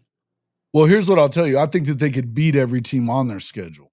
They could beat every team on their schedule. I think that the talent is definitely there to win every game. Now, I'm also of the belief that nobody's going undefeated in this conference, right? I think that it's too hard from week to week to get in. If you, like, for instance, what's the main reason? There's a couple of reasons that I think there's almost no chance that Texas beats Oklahoma this year in the Red River. The main one being they got to go to the Swamp the week before, and Oklahoma's got a relatively, basically like another bye week because they're playing Kent State, who had one win and waited until like February to fire their coach. They didn't get better. They probably are going to be worse, and they were a one-win team last year. Oklahoma's starters, if they play at all, shouldn't be playing until after the halfway point of the first quarter. They should be out of that game. So they're basically getting ready for Red River for 2 weeks, in my opinion. That gives them a considerable advantage in that game when, if you're Texas, you got to go to the Swamp. And even with or without Lagway, they're legit on defense. They've got a legit D-line. They've got a legit secondary. I think that they're good everywhere. But I think that their quarterback situation is what's going to decide whether or not they're good enough to beat Texas or not. Now, a lot of that's going to be made up in playing in the Swamp. Look, Tennessee hasn't won in the Swamp in 25 years. 25 years they haven't done it. They've had really good teams. They can't ever go do it. I go back to watching Peyton Manning get his ass handed to him in the Swamp. They just didn't get it done. So even if they come out of that with a win, I think that they're going to have had to expend a hell of a lot more in order to do that. But then you go to the next week for Oklahoma. Now Oklahoma has to go and play on the road at South Carolina. Now, granted, South Carolina, I think they play Bama the week before that. But they're at home. If I think that there's a chance that South Carolina beats Oklahoma, it's because of the fact that we're coming off the Red River, and typically OU does not play very well the week after that game. I remember UCF almost beat this That's 2 a years tough ago. game. It's a tough game, right? Go ahead. If Oklahoma can win at South Carolina, which is the emotional letdown game, Correct. what do you want to see? Maybe top 5 defense in the SEC, one of the top running games. Maybe I don't know how many games it takes to make a 1,000-yard rusher, but let's say by the South Carolina game, one of our running backs. Man, we got, what is it? Ott? Is Yeah. that guy going to produce for us? My Oh, yeah. understanding is that Arbuckle's offense is he's going to run a lot. We have running backs. We're going to You run got a a lot of lot, running and backs. our They should run passing a lot. game. You kind of have to run a lot, right? You have to. I feel like you have to. So, yeah. Again, you asked me why can't they do it? I'm telling you, I don't think that I'm not saying they can't. I'm saying I need to see it because I felt like there wasn't a team that they shouldn't have been able to beat last year. And I think, you know what? I think that even despite the 6-7 finish, there really was only 3 games that they weren't in the second half of the game, and that was South Carolina because of what happened in the first 5 minutes, Obviously, the Texas game, when you go 3 and out 9 straight times in the middle of the game, you're not going to be in that one either. And then, obviously the LSU game, when you were leading it, whatever they gave Garrett Nussmeier when he went in for that injury turned him into Superman. They weren't really in that game by the When time do it you was let over. go? We have this last year, and we don't have any games this year yet. When do you let go, and does it become the 2025 team that we have the anticipation that we can make the playoffs? At what point do you see us? How many wins do you see us having? What kind of emotional win? What do you need to see? Yeah, I think week 2 will go a long ways. I think week 2 will go a long ways because I think that you've got a legit elite defense coming to Norman with Michigan. I don't know what I think that I've said this already. I think you got to win. I think you need to win that game. It's a home game. You're playing a first year starting quarterback. I don't care how good he is. He's not going to have seen the type of things that Brent's going to send at him. They're going to put him in a blender. So you should be able to win that game. Now, Dave's here, Michigan guy. He's here in the comments, and he's gonna right now is probably gonna tell me why they could win. And he believe, and if you were paying attention to any of those guys over in the Michigan pods, none of them think that Oklahoma's winning that game. None of them. I think when you look at it, team to team, if I think that Michigan matches up with Oklahoma anywhere, it's on the defensive side of the ball against Oklahoma's offense. But I think Oklahoma has considerably more weapons on offense and should be able to put up points, at least some, enough to win. I don't know that Bryce Underwood is going to be ready to do what he has to do to win against Oklahoma in the Palace, especially in his second ever game, first road start. I think that's tough. I think it's tough. But if you go in there and you kind of dominated that game, let's say you win by a few scores, 2 or 3 scores. Now all of a sudden, if you're an Oklahoma fan, you should be buying in. If not by then, for sure, if you can then turn around, you beat Auburn, you go into the Red River undefeated. Yeah, you should. The scar tissue should be mostly gone. Is that the question you're asking me? Yeah. Okay. That's where when like at what point do we start to see we're actually a great team this year? Yeah. Well, I think that the first half probably goes a long ways towards that. Do what you're supposed to do against the cream puffs, beat the shit out of them, have it over with at the half, because you should do that with all of them. Um, handle Michigan because you should handle Michigan, and then handle Auburn, and with if it's not Jackson Arnold, who we know is deathly afraid of this defense, then it's going to be another freshman who's probably making his second or third start at the most, right? So to me, you need to handle that one too. Even though I think as far as talent goes, Auburn's right. Auburn's got a lot of talent. Offensively, they got a shit ton of talent. What they don't have is a veteran quarterback that's very good. So, I think if you bring into you start thinking Deuce Knight, I think they're more dangerous with Deuce. I hope it's Jackson that plays. I think they're more dangerous with Deuce because I think he's a better player. And I think that You know, he I was hasn't at played that enough game. to worry about. He hasn't played enough to worry about what might be coming at him. He's that may be ignorance is bliss is perfect for a situation like that because he's got so many weapons that he can just go out there, play confidently, and air it out and see what happens. And nobody's going to expect Jason, him to win. Go ahead. I was at that game, that Oklahoma at Auburn game. Mhm. And I on my phone, I've got recordings of it. And recently I watched some of them, and Oklahoma was winning in the trenches.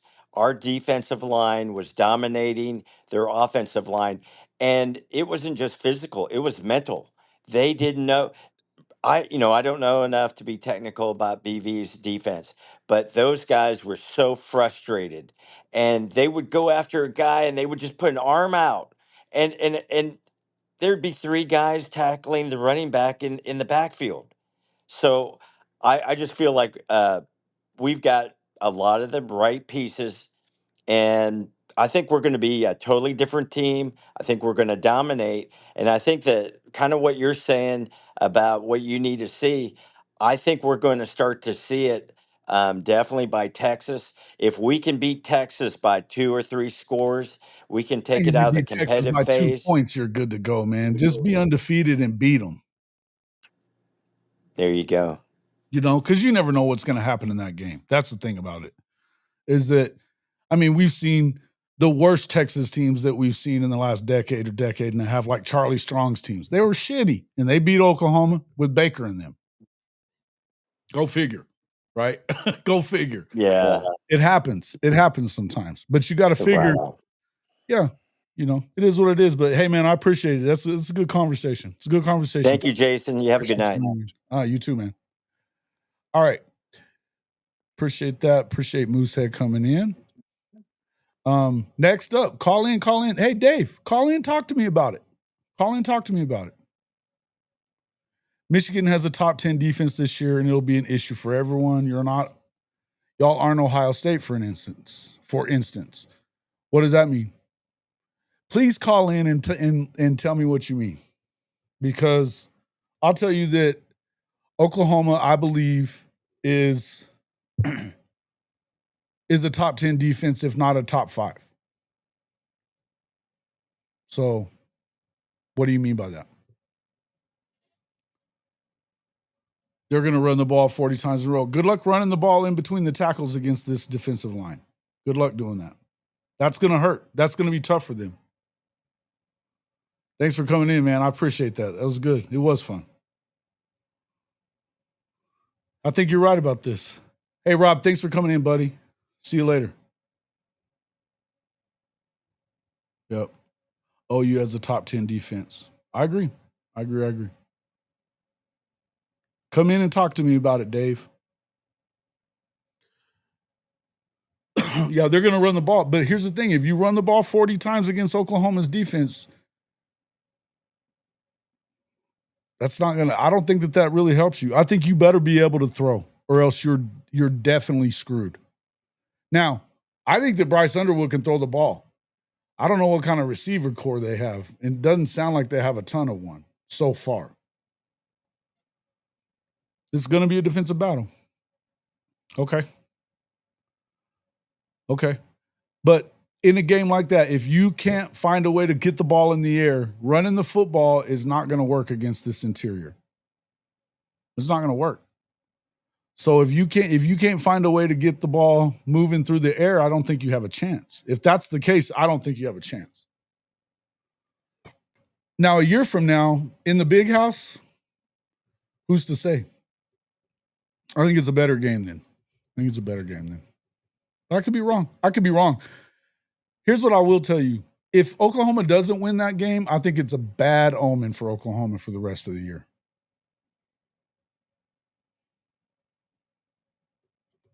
I do.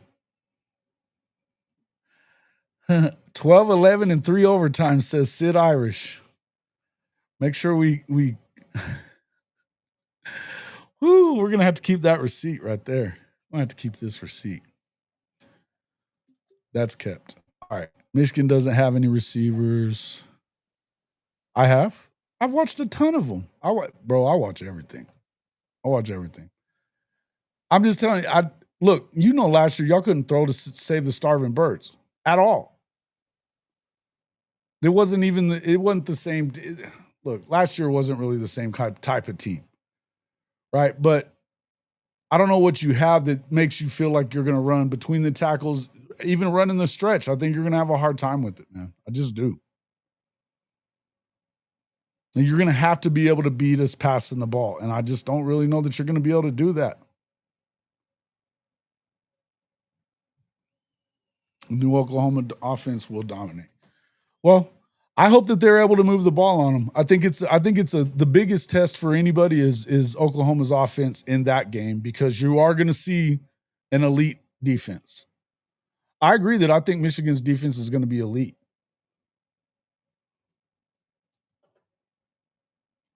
Interesting to see if Orgy has success at UNLV. He's with Dan Mullen. If he's going to, it'll be under Dan Mullen. He knows what he's doing with quarterbacks.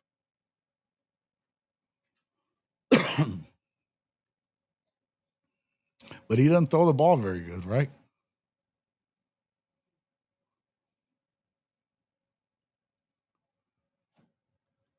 Yeah.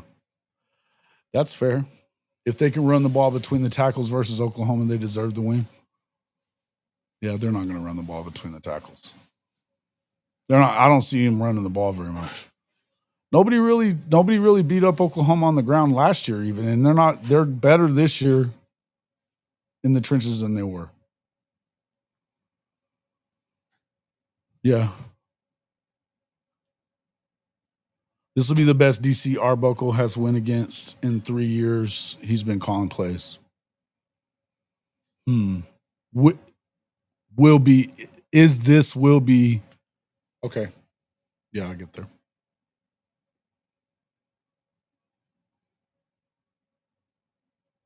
Can't be worse. Fair enough. I'd be shocked if OU lost to Michigan. The main question I'd have that game is for OU is this will be the best DC Arbuckle has win against since he's been calling plays. Okay. Yeah, that's fair. I think that's what I was just saying. I think that the big test is for the offense. I don't know that Michigan's defense or Michigan's offense really tests Oklahoma's defense as much as you might think. I just don't know that they do. But because, again, with a brand new quarterback, true freshman, first start on the road, going up against Brent Venables it's tough. It's a tough ask. So I don't know that you get your biggest test there. I think that the biggest test for the defense will be early on, be week 4 when you play Auburn because of the fact that they've got ridiculous receiving. Obviously, you're going to have to get on the ball, and I don't know that Jackson will throw it even. But I don't think Deuce Knight is going to be afraid to do anything. So it could be a test there for the defense.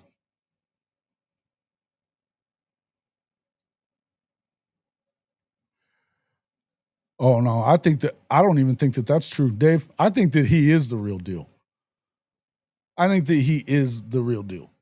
Bryce Underwood is that guy. Everything I've seen of him, I've watched a lot of film on him. I like him. I just don't think that week 2 of your true freshman year on the road playing a Venables defense that's 3 deep pretty much everywhere is going to be what tells you he's the real deal. I think that he can struggle there and still be the real deal. I just don't know that you're going to see that from him in week 2. This is what I feel like. If this game is at the end of the year, I think you might be talking about different scenarios all the way around. Even just going through the season and everything he will have went through throughout the season, going up against better defenses and learning as he goes along, right? Now, everything I've heard about this new coordinator is y'all really like him too, the offensive coordinator. I don't know that they're going to be exactly the same as they have been. I don't know that they are. In fact, I've been reading otherwise, as a matter of fact, about your new coordinator. And I have been watching. Oh, he's a stud, dude. Yeah, he's a dual threat. He's a stud. I think he's a stud. Oklahoma, Michigan game might be the toughest team Michigan plays all year. Well, they still got. Let's not get it twisted. They do still have to play. Do you guys play Ohio State this year, Michigan? Dave? I know you're playing Ohio State. Oregon. Do you play Oregon this year? Well, Washington State put 24 on Oregon and 23. Yeah, they almost won that game.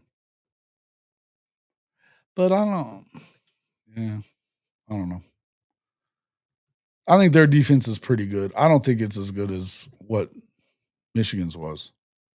Certainly not in 23.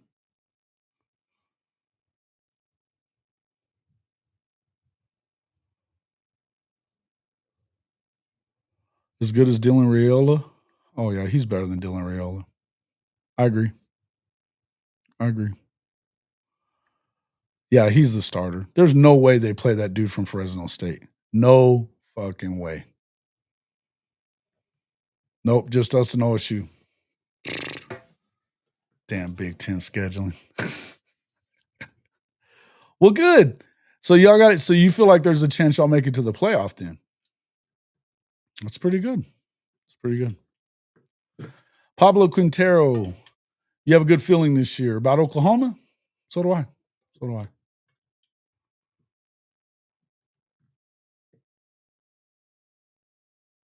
What? Yeah, might be. I think OSU's still pretty good. I think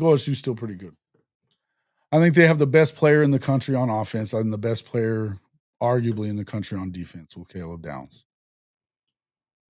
They're still going to be good. Yeah, they hadn't announced it. Of course they haven't, but that doesn't mean shit. There ain't no way. That's like I said, there ain't no way that they're starting that kid from. He did. That was a good game. They almost beat him. So, well.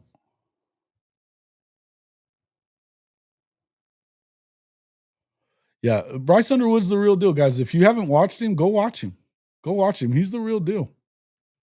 There's a reason why LSU was super, super excited to have him before he got flipped.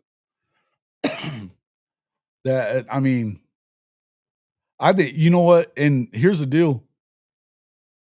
If they were to fire BK this year or next year, it's not just going to be because he doesn't get to the playoff this year. It's a lot of it'll be because he dropped the ball on that one. And they didn't keep Underwood. Guaranteed. Because you're not supposed to lose that guy if you got him. If you got your hooks in him and you can't hold on to it, there's no way that should have happened. No way. Feinbaum called OSU dynasty potential. I don't put a whole lot of stock in what. I like Paul Feinbaum. I think he's entertaining. I like him. I'm not looking at him as an insider so much or somebody that's a great analyst, for instance. I just don't. That's not who Paul Feinbaum is. But here's the thing. Could they be? Sure, because they recruit so well.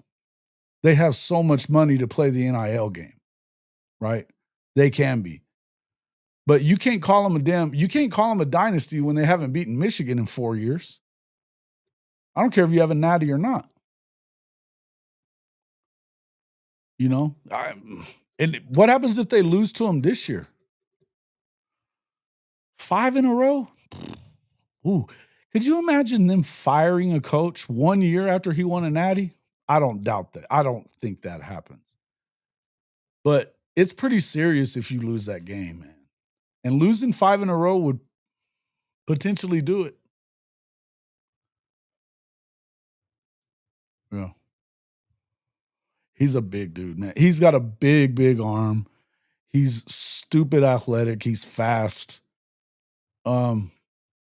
He's I think that he's like, I don't know how many people have seen Taylor Green. Taylor Green's the real deal too, by the way. But this guy's got a better arm. He's more accurate, got a better arm, same type of speed, same type of size. Probably more athletic, though. Love you too, no homo shit. Scott says Vince Young. Vince Young was, I think that's a good comp, to be honest with you. To be honest with you, that's a good comp. He might be a better passer, though, than Vince was. He might be a better passer. Probably not as good a runner as Vince, though. LSU doesn't buy players. Yeah, they couldn't buy that one. They didn't work that one out. Jamarcus Russell, but not dumb.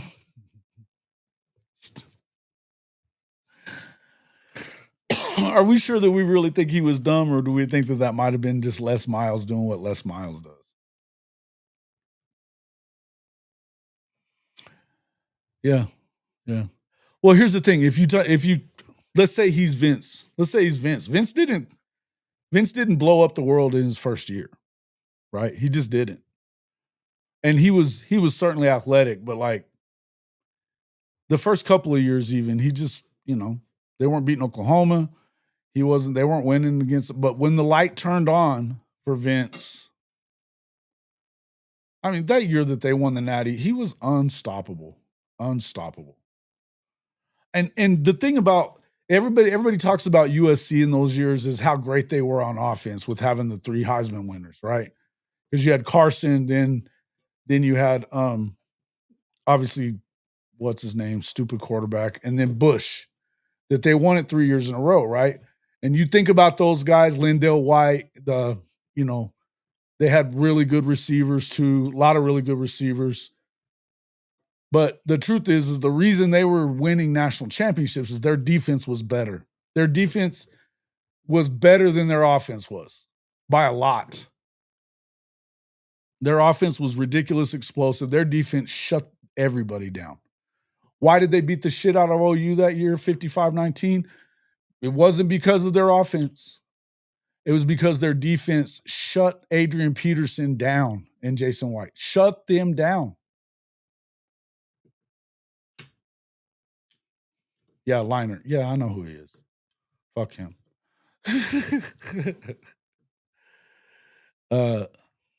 Yeah.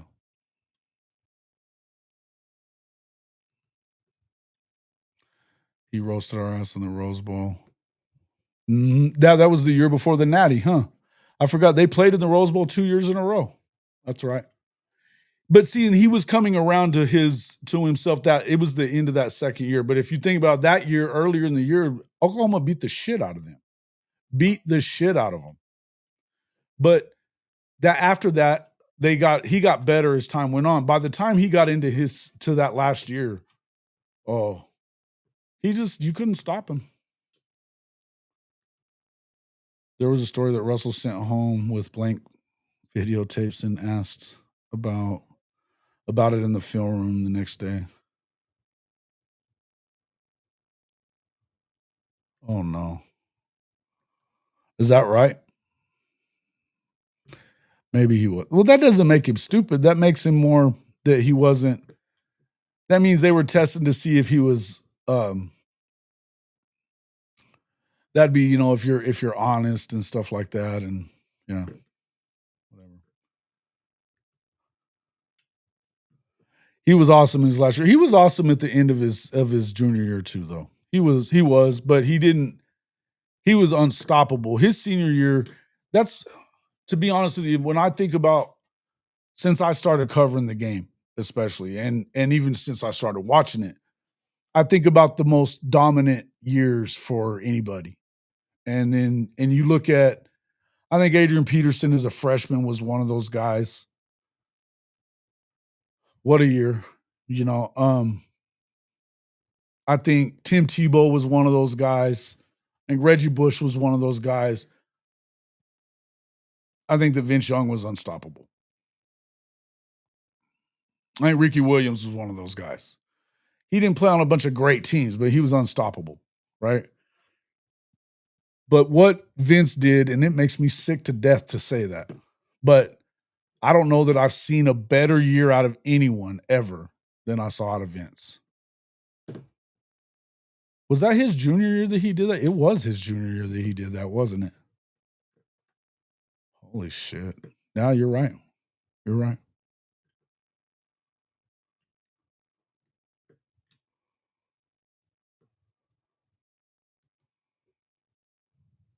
Yeah. Taylor Mays was a monster. He was. Dude, you realize those are those years that, they had guys like freaking. You could go through the list. Wait, you know what? In fact, let's bring that up. Let's bring up all those dudes that were on that defense during those years.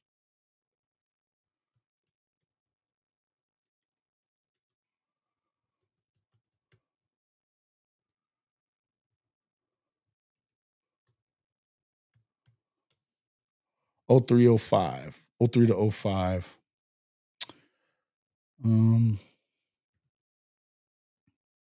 Eesh. I'm probably going to hate watching this, looking at this.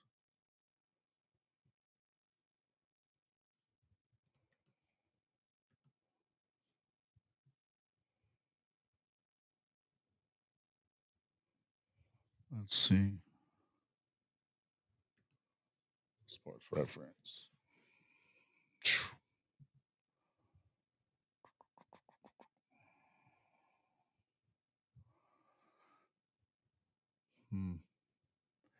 Yeah, they gave up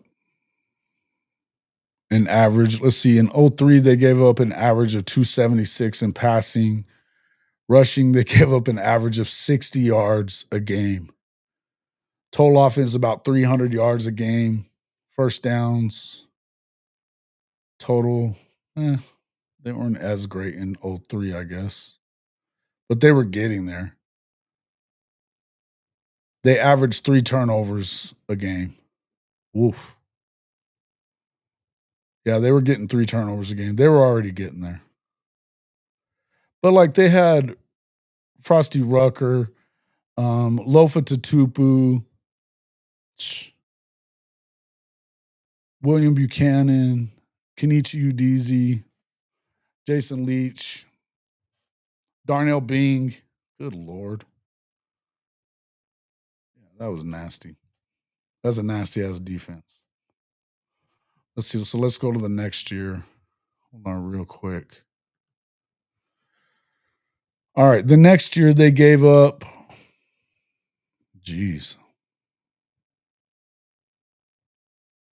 like under 200 yards passing, 80 yards rushing a game. They were at 279 total yards in offense, and they were still averaging 3 turnovers a game, forcing 3 turnovers a game. That's ridiculous. Good Lord. Lofa Tatupu again. Terrell Thomas. Lawrence Jackson. Let's see. Darnell Bing. Eric Wright. Good Lord. Yeah, they were good. Keith Rivers. I was trying to think if 13-0 that year. Then 12-1 under Pete Carroll in the 05 season.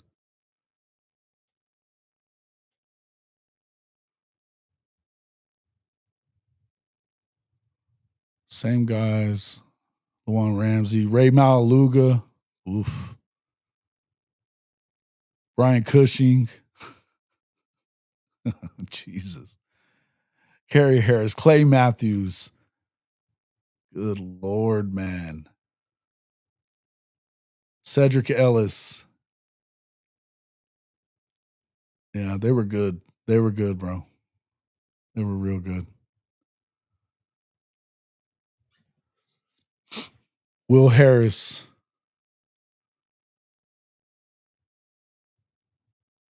Oh, my goodness. I forgot that they had Mike Jarrett back then. Damn. Yeah, they were good, bro. 03 versus 2001 Miami. Yeah, no, 01 Miami would have beat that ass. Now, 05 versus or 04 versus 2001 Miami might be a better game.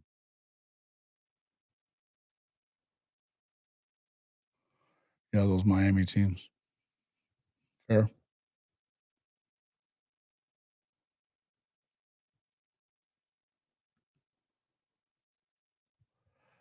Well,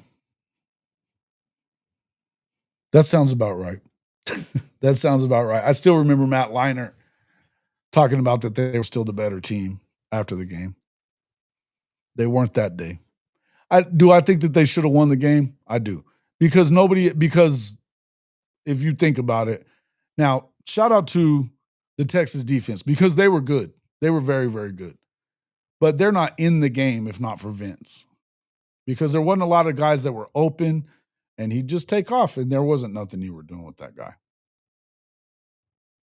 Nothing you were doing with that guy. What did Jack Burton say?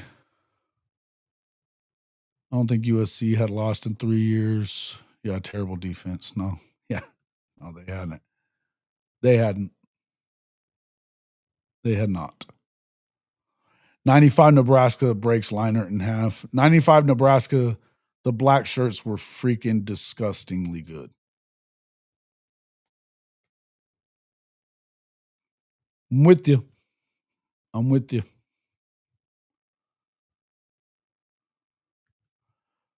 But dude, it's again, I'm going to tell you what I said before. I don't believe in all this cheating shit because they all should have been getting paid. And guess what? Oklahoma was paying players too, bro. They were. You think you get Adrian Peterson without paying the shit out of them? Come on, bro. Let's not be silly.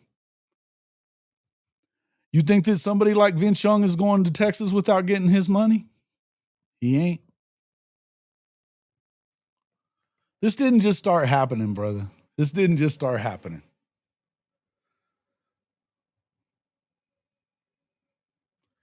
'94 Penn State was good. They were. Kajana Carter. They were.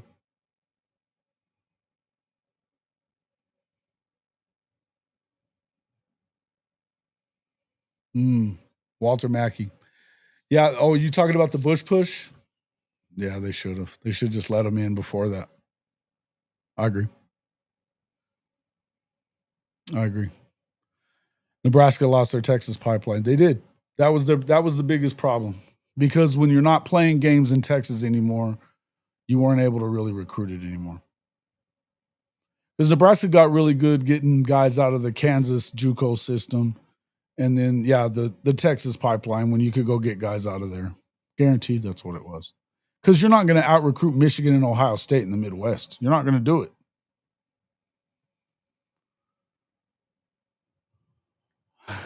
Yeah, I know. You're not wrong. They always say that. Nebraska-Florida game was ugly. It was. Nebraska had a way of uglying up games.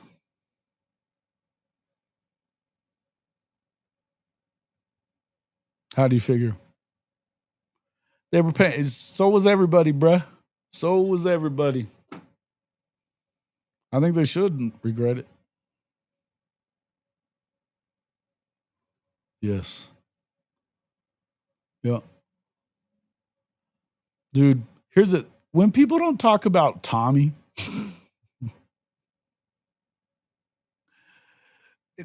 that Nebraska team, if you don't think that's one of the best teams of all time, you should go back and watch it because you have not watched enough really good college football teams if you didn't go watch.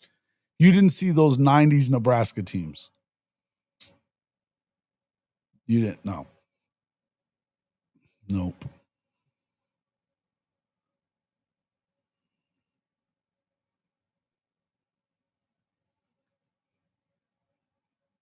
Mm-hmm.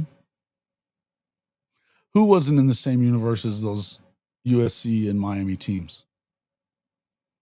Nebraska? Bullshit. Bullshit. Bullshit. Bro, they beat up everybody. They beat up everybody. What do you say to that, Nelio? Yeah, they did. They did. That's what they had to do. They had to go get those JUCO kids because they just didn't have a huge recruiting pipeline. Yeah, they were unstoppable. Unstoppable.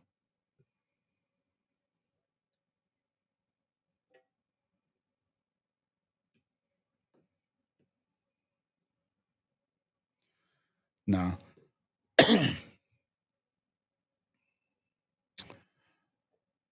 Oh.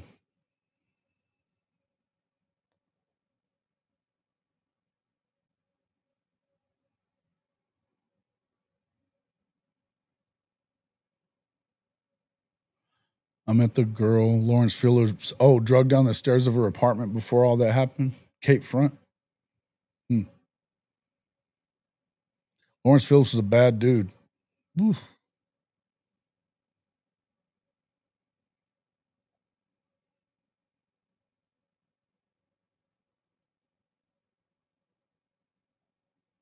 They did.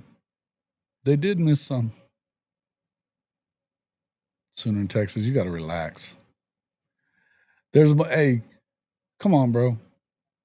Oklahoma could have very easily went right back onto probation and really could have gotten the death penalty over what Switzer did in the 80s. You know how shitty it got there at the end? And it lasted a long time. Nebraska beat the SEC and ACC. They beat Florida and Miami national championships with Florida players. That's correct. Nebraska is most definitely one of those all-time great teams. Those 90s Nebraska teams, that 95 team, they're definitely one of the best teams in the history of college football. Most definitely one of the best teams.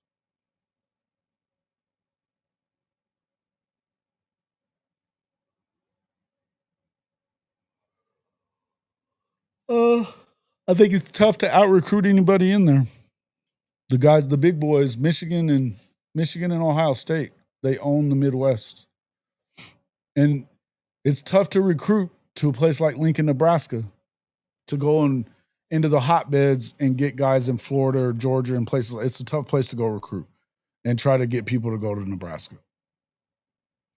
Because you've got a long period of not being successful. We're talking more than a decade, 13 years or whatever it is now. That's a long time to not really be worth a shit and not even be relevant at all. So most of these kids weren't even alive the last time that they were good at Nebraska because they really hadn't been that good before they left the Big 12. They hadn't been that good in a while. They just hadn't been. Mostly because they can't recruit the state of Texas anymore because they don't play in the state of Texas. That was what did it, that and the JUCO deal. But I don't know. I don't know why they haven't done better with JUCO kids. Why they haven't gone back to that.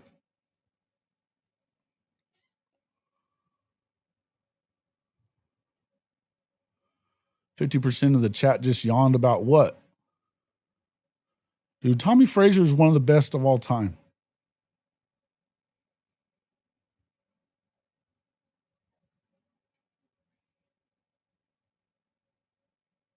All right. All right, we've been going for over 2 hours anyways, boys. I'm going to get on out of here.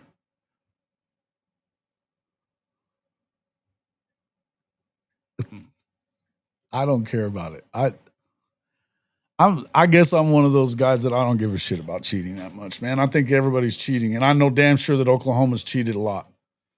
So I think it's part of the culture of college football as much as anything is. All of it.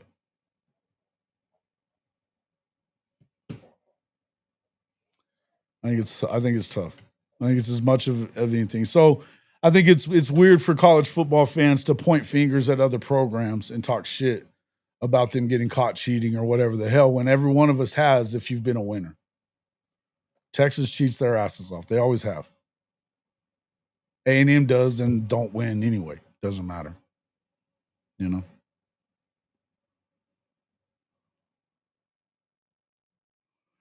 Yeah, you don't hear Tommy's name anymore. And that's a shame because people don't remember he was unstoppable.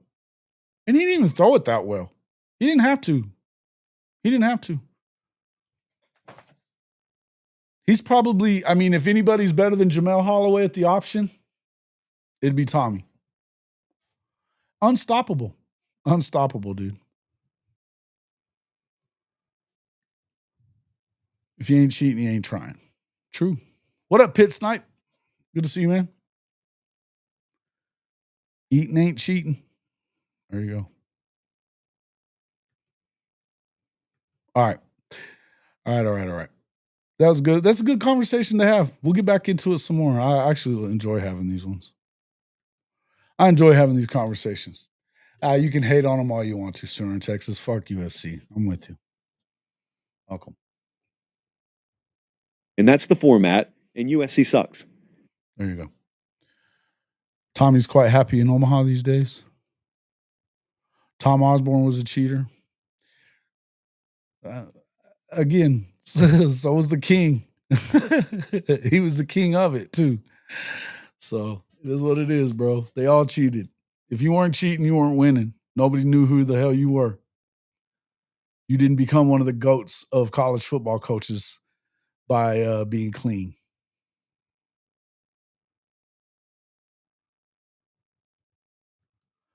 Alabama looks like a man depressed from a breakup. I don't understand the hype. Huh.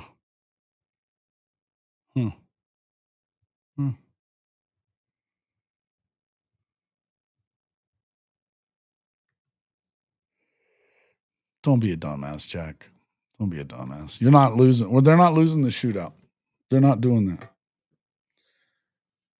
Bet me right now on that. I'll bet you I'll bet you a bill right here. Hundy, come on. First one to take it. Ask Solich who killed off his program. I know what he'll say. So do I. So do I. Yeah.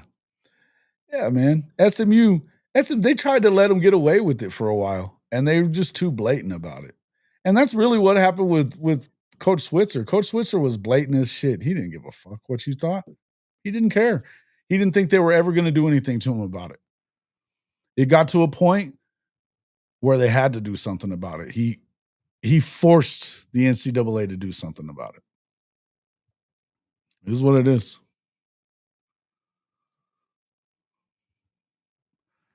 That Y grade line, yeah. I don't think they're going to dominate, but if you're riding off of Alabama right now, I'm not sure why. Because they're loaded. They're loaded, Walt. That's all I'm going to say. All right, guys. Yeah, we've been going for a while. Appreciate everybody coming in, man, and sticking with us on this late night episode of College Football Late Shift. Make sure you check out our sponsors here, man. We'd appreciate it if you did. Make sure you got to get some new shit, Sooner fans. Don't be caught behind. If you come up and meet me at one of these games and you're wearing a hat that's 2 years old or older, I'm going to give you shit about it because you have the link to Fanatics. And we've got some badass. As a matter of fact, before I do this, 1 second, I got to throw this up here. Make sure you check out the Moneyline collection. The Moneyline collection on hofmedia.us/pod-merch. That's our podcast merchandise website. Make sure you check it out right here. Oops, that's not the right one. Well, I've got another one. That is the right one. Jump on there and check that out. It's hofmedia.us/collections/the Moneyline collection. Take a screenshot or whatever. Make sure you jump on there. If you just go to hofmedia.us, you can check out. And if you just go to hofmedia.us/pod-merch, you can also jump on there and it'll take you to that collection as well. But we've got 4 different t-shirts that are part of that Moneyline collection if you want to check it out. So jump on there and do that. I'd appreciate it. Make sure you want your license gear for whoever you root for. Get on there and check it out on Fanatics. And hey, if you're a bettor, if you like to bet college sports, which who the hell doesn't, you should jump onto MyBookie and use our link for that one as well, because you can get 100% deposit match on your first deposit up to $1,000. So get in there and check that one out too. We'll see you all on the next one. Hey, Jason Watkins here with Hall of Fame College Football. And if you are ready to back your favorite team, the Sooners, and fade that Texas hype train every Saturday this fall, there's only one place to do it, MyBookie. Right now, you can double your first deposit up to $1,000 when you sign up at hofmedia.us/mybookie1000. That's hofmedia.us/mybookie1000. Yep, 100% deposit bonus, and it takes less than 5 minutes to get started. Whether you're betting college football, rolling the dice in the online casino, or dropping a 10-leg parlay on SEC Chaos, MyBookie has everything you need. Bet anytime, anywhere, on the go, at the tailgate, or yelling at the refs from your couch. Just don't talk trash. Put your money where your mouth is. Hit that link, hofmedia.us/mybookie1000, and get your deposit bonus today. Bet anything, anytime, anywhere with MyBookie and Hall of Fame College Football.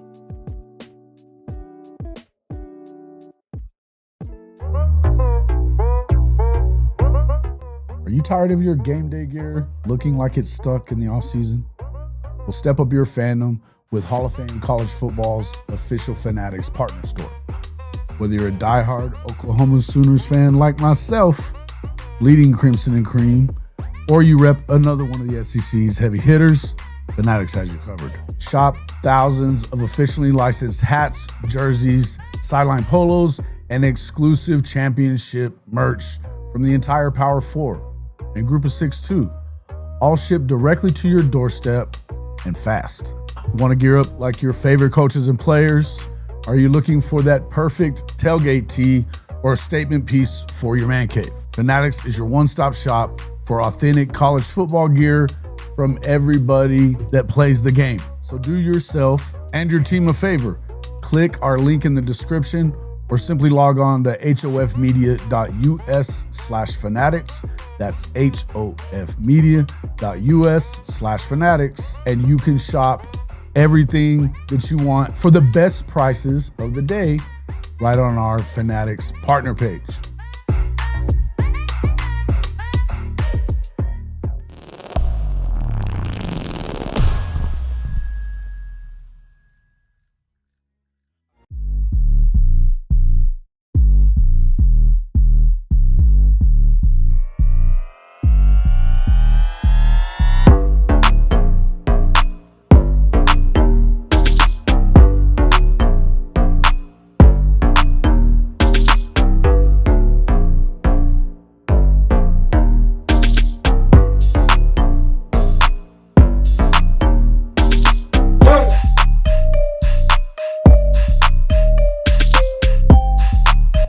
Take your top lip and connect it to your bottom lip, you will shut the fuck up.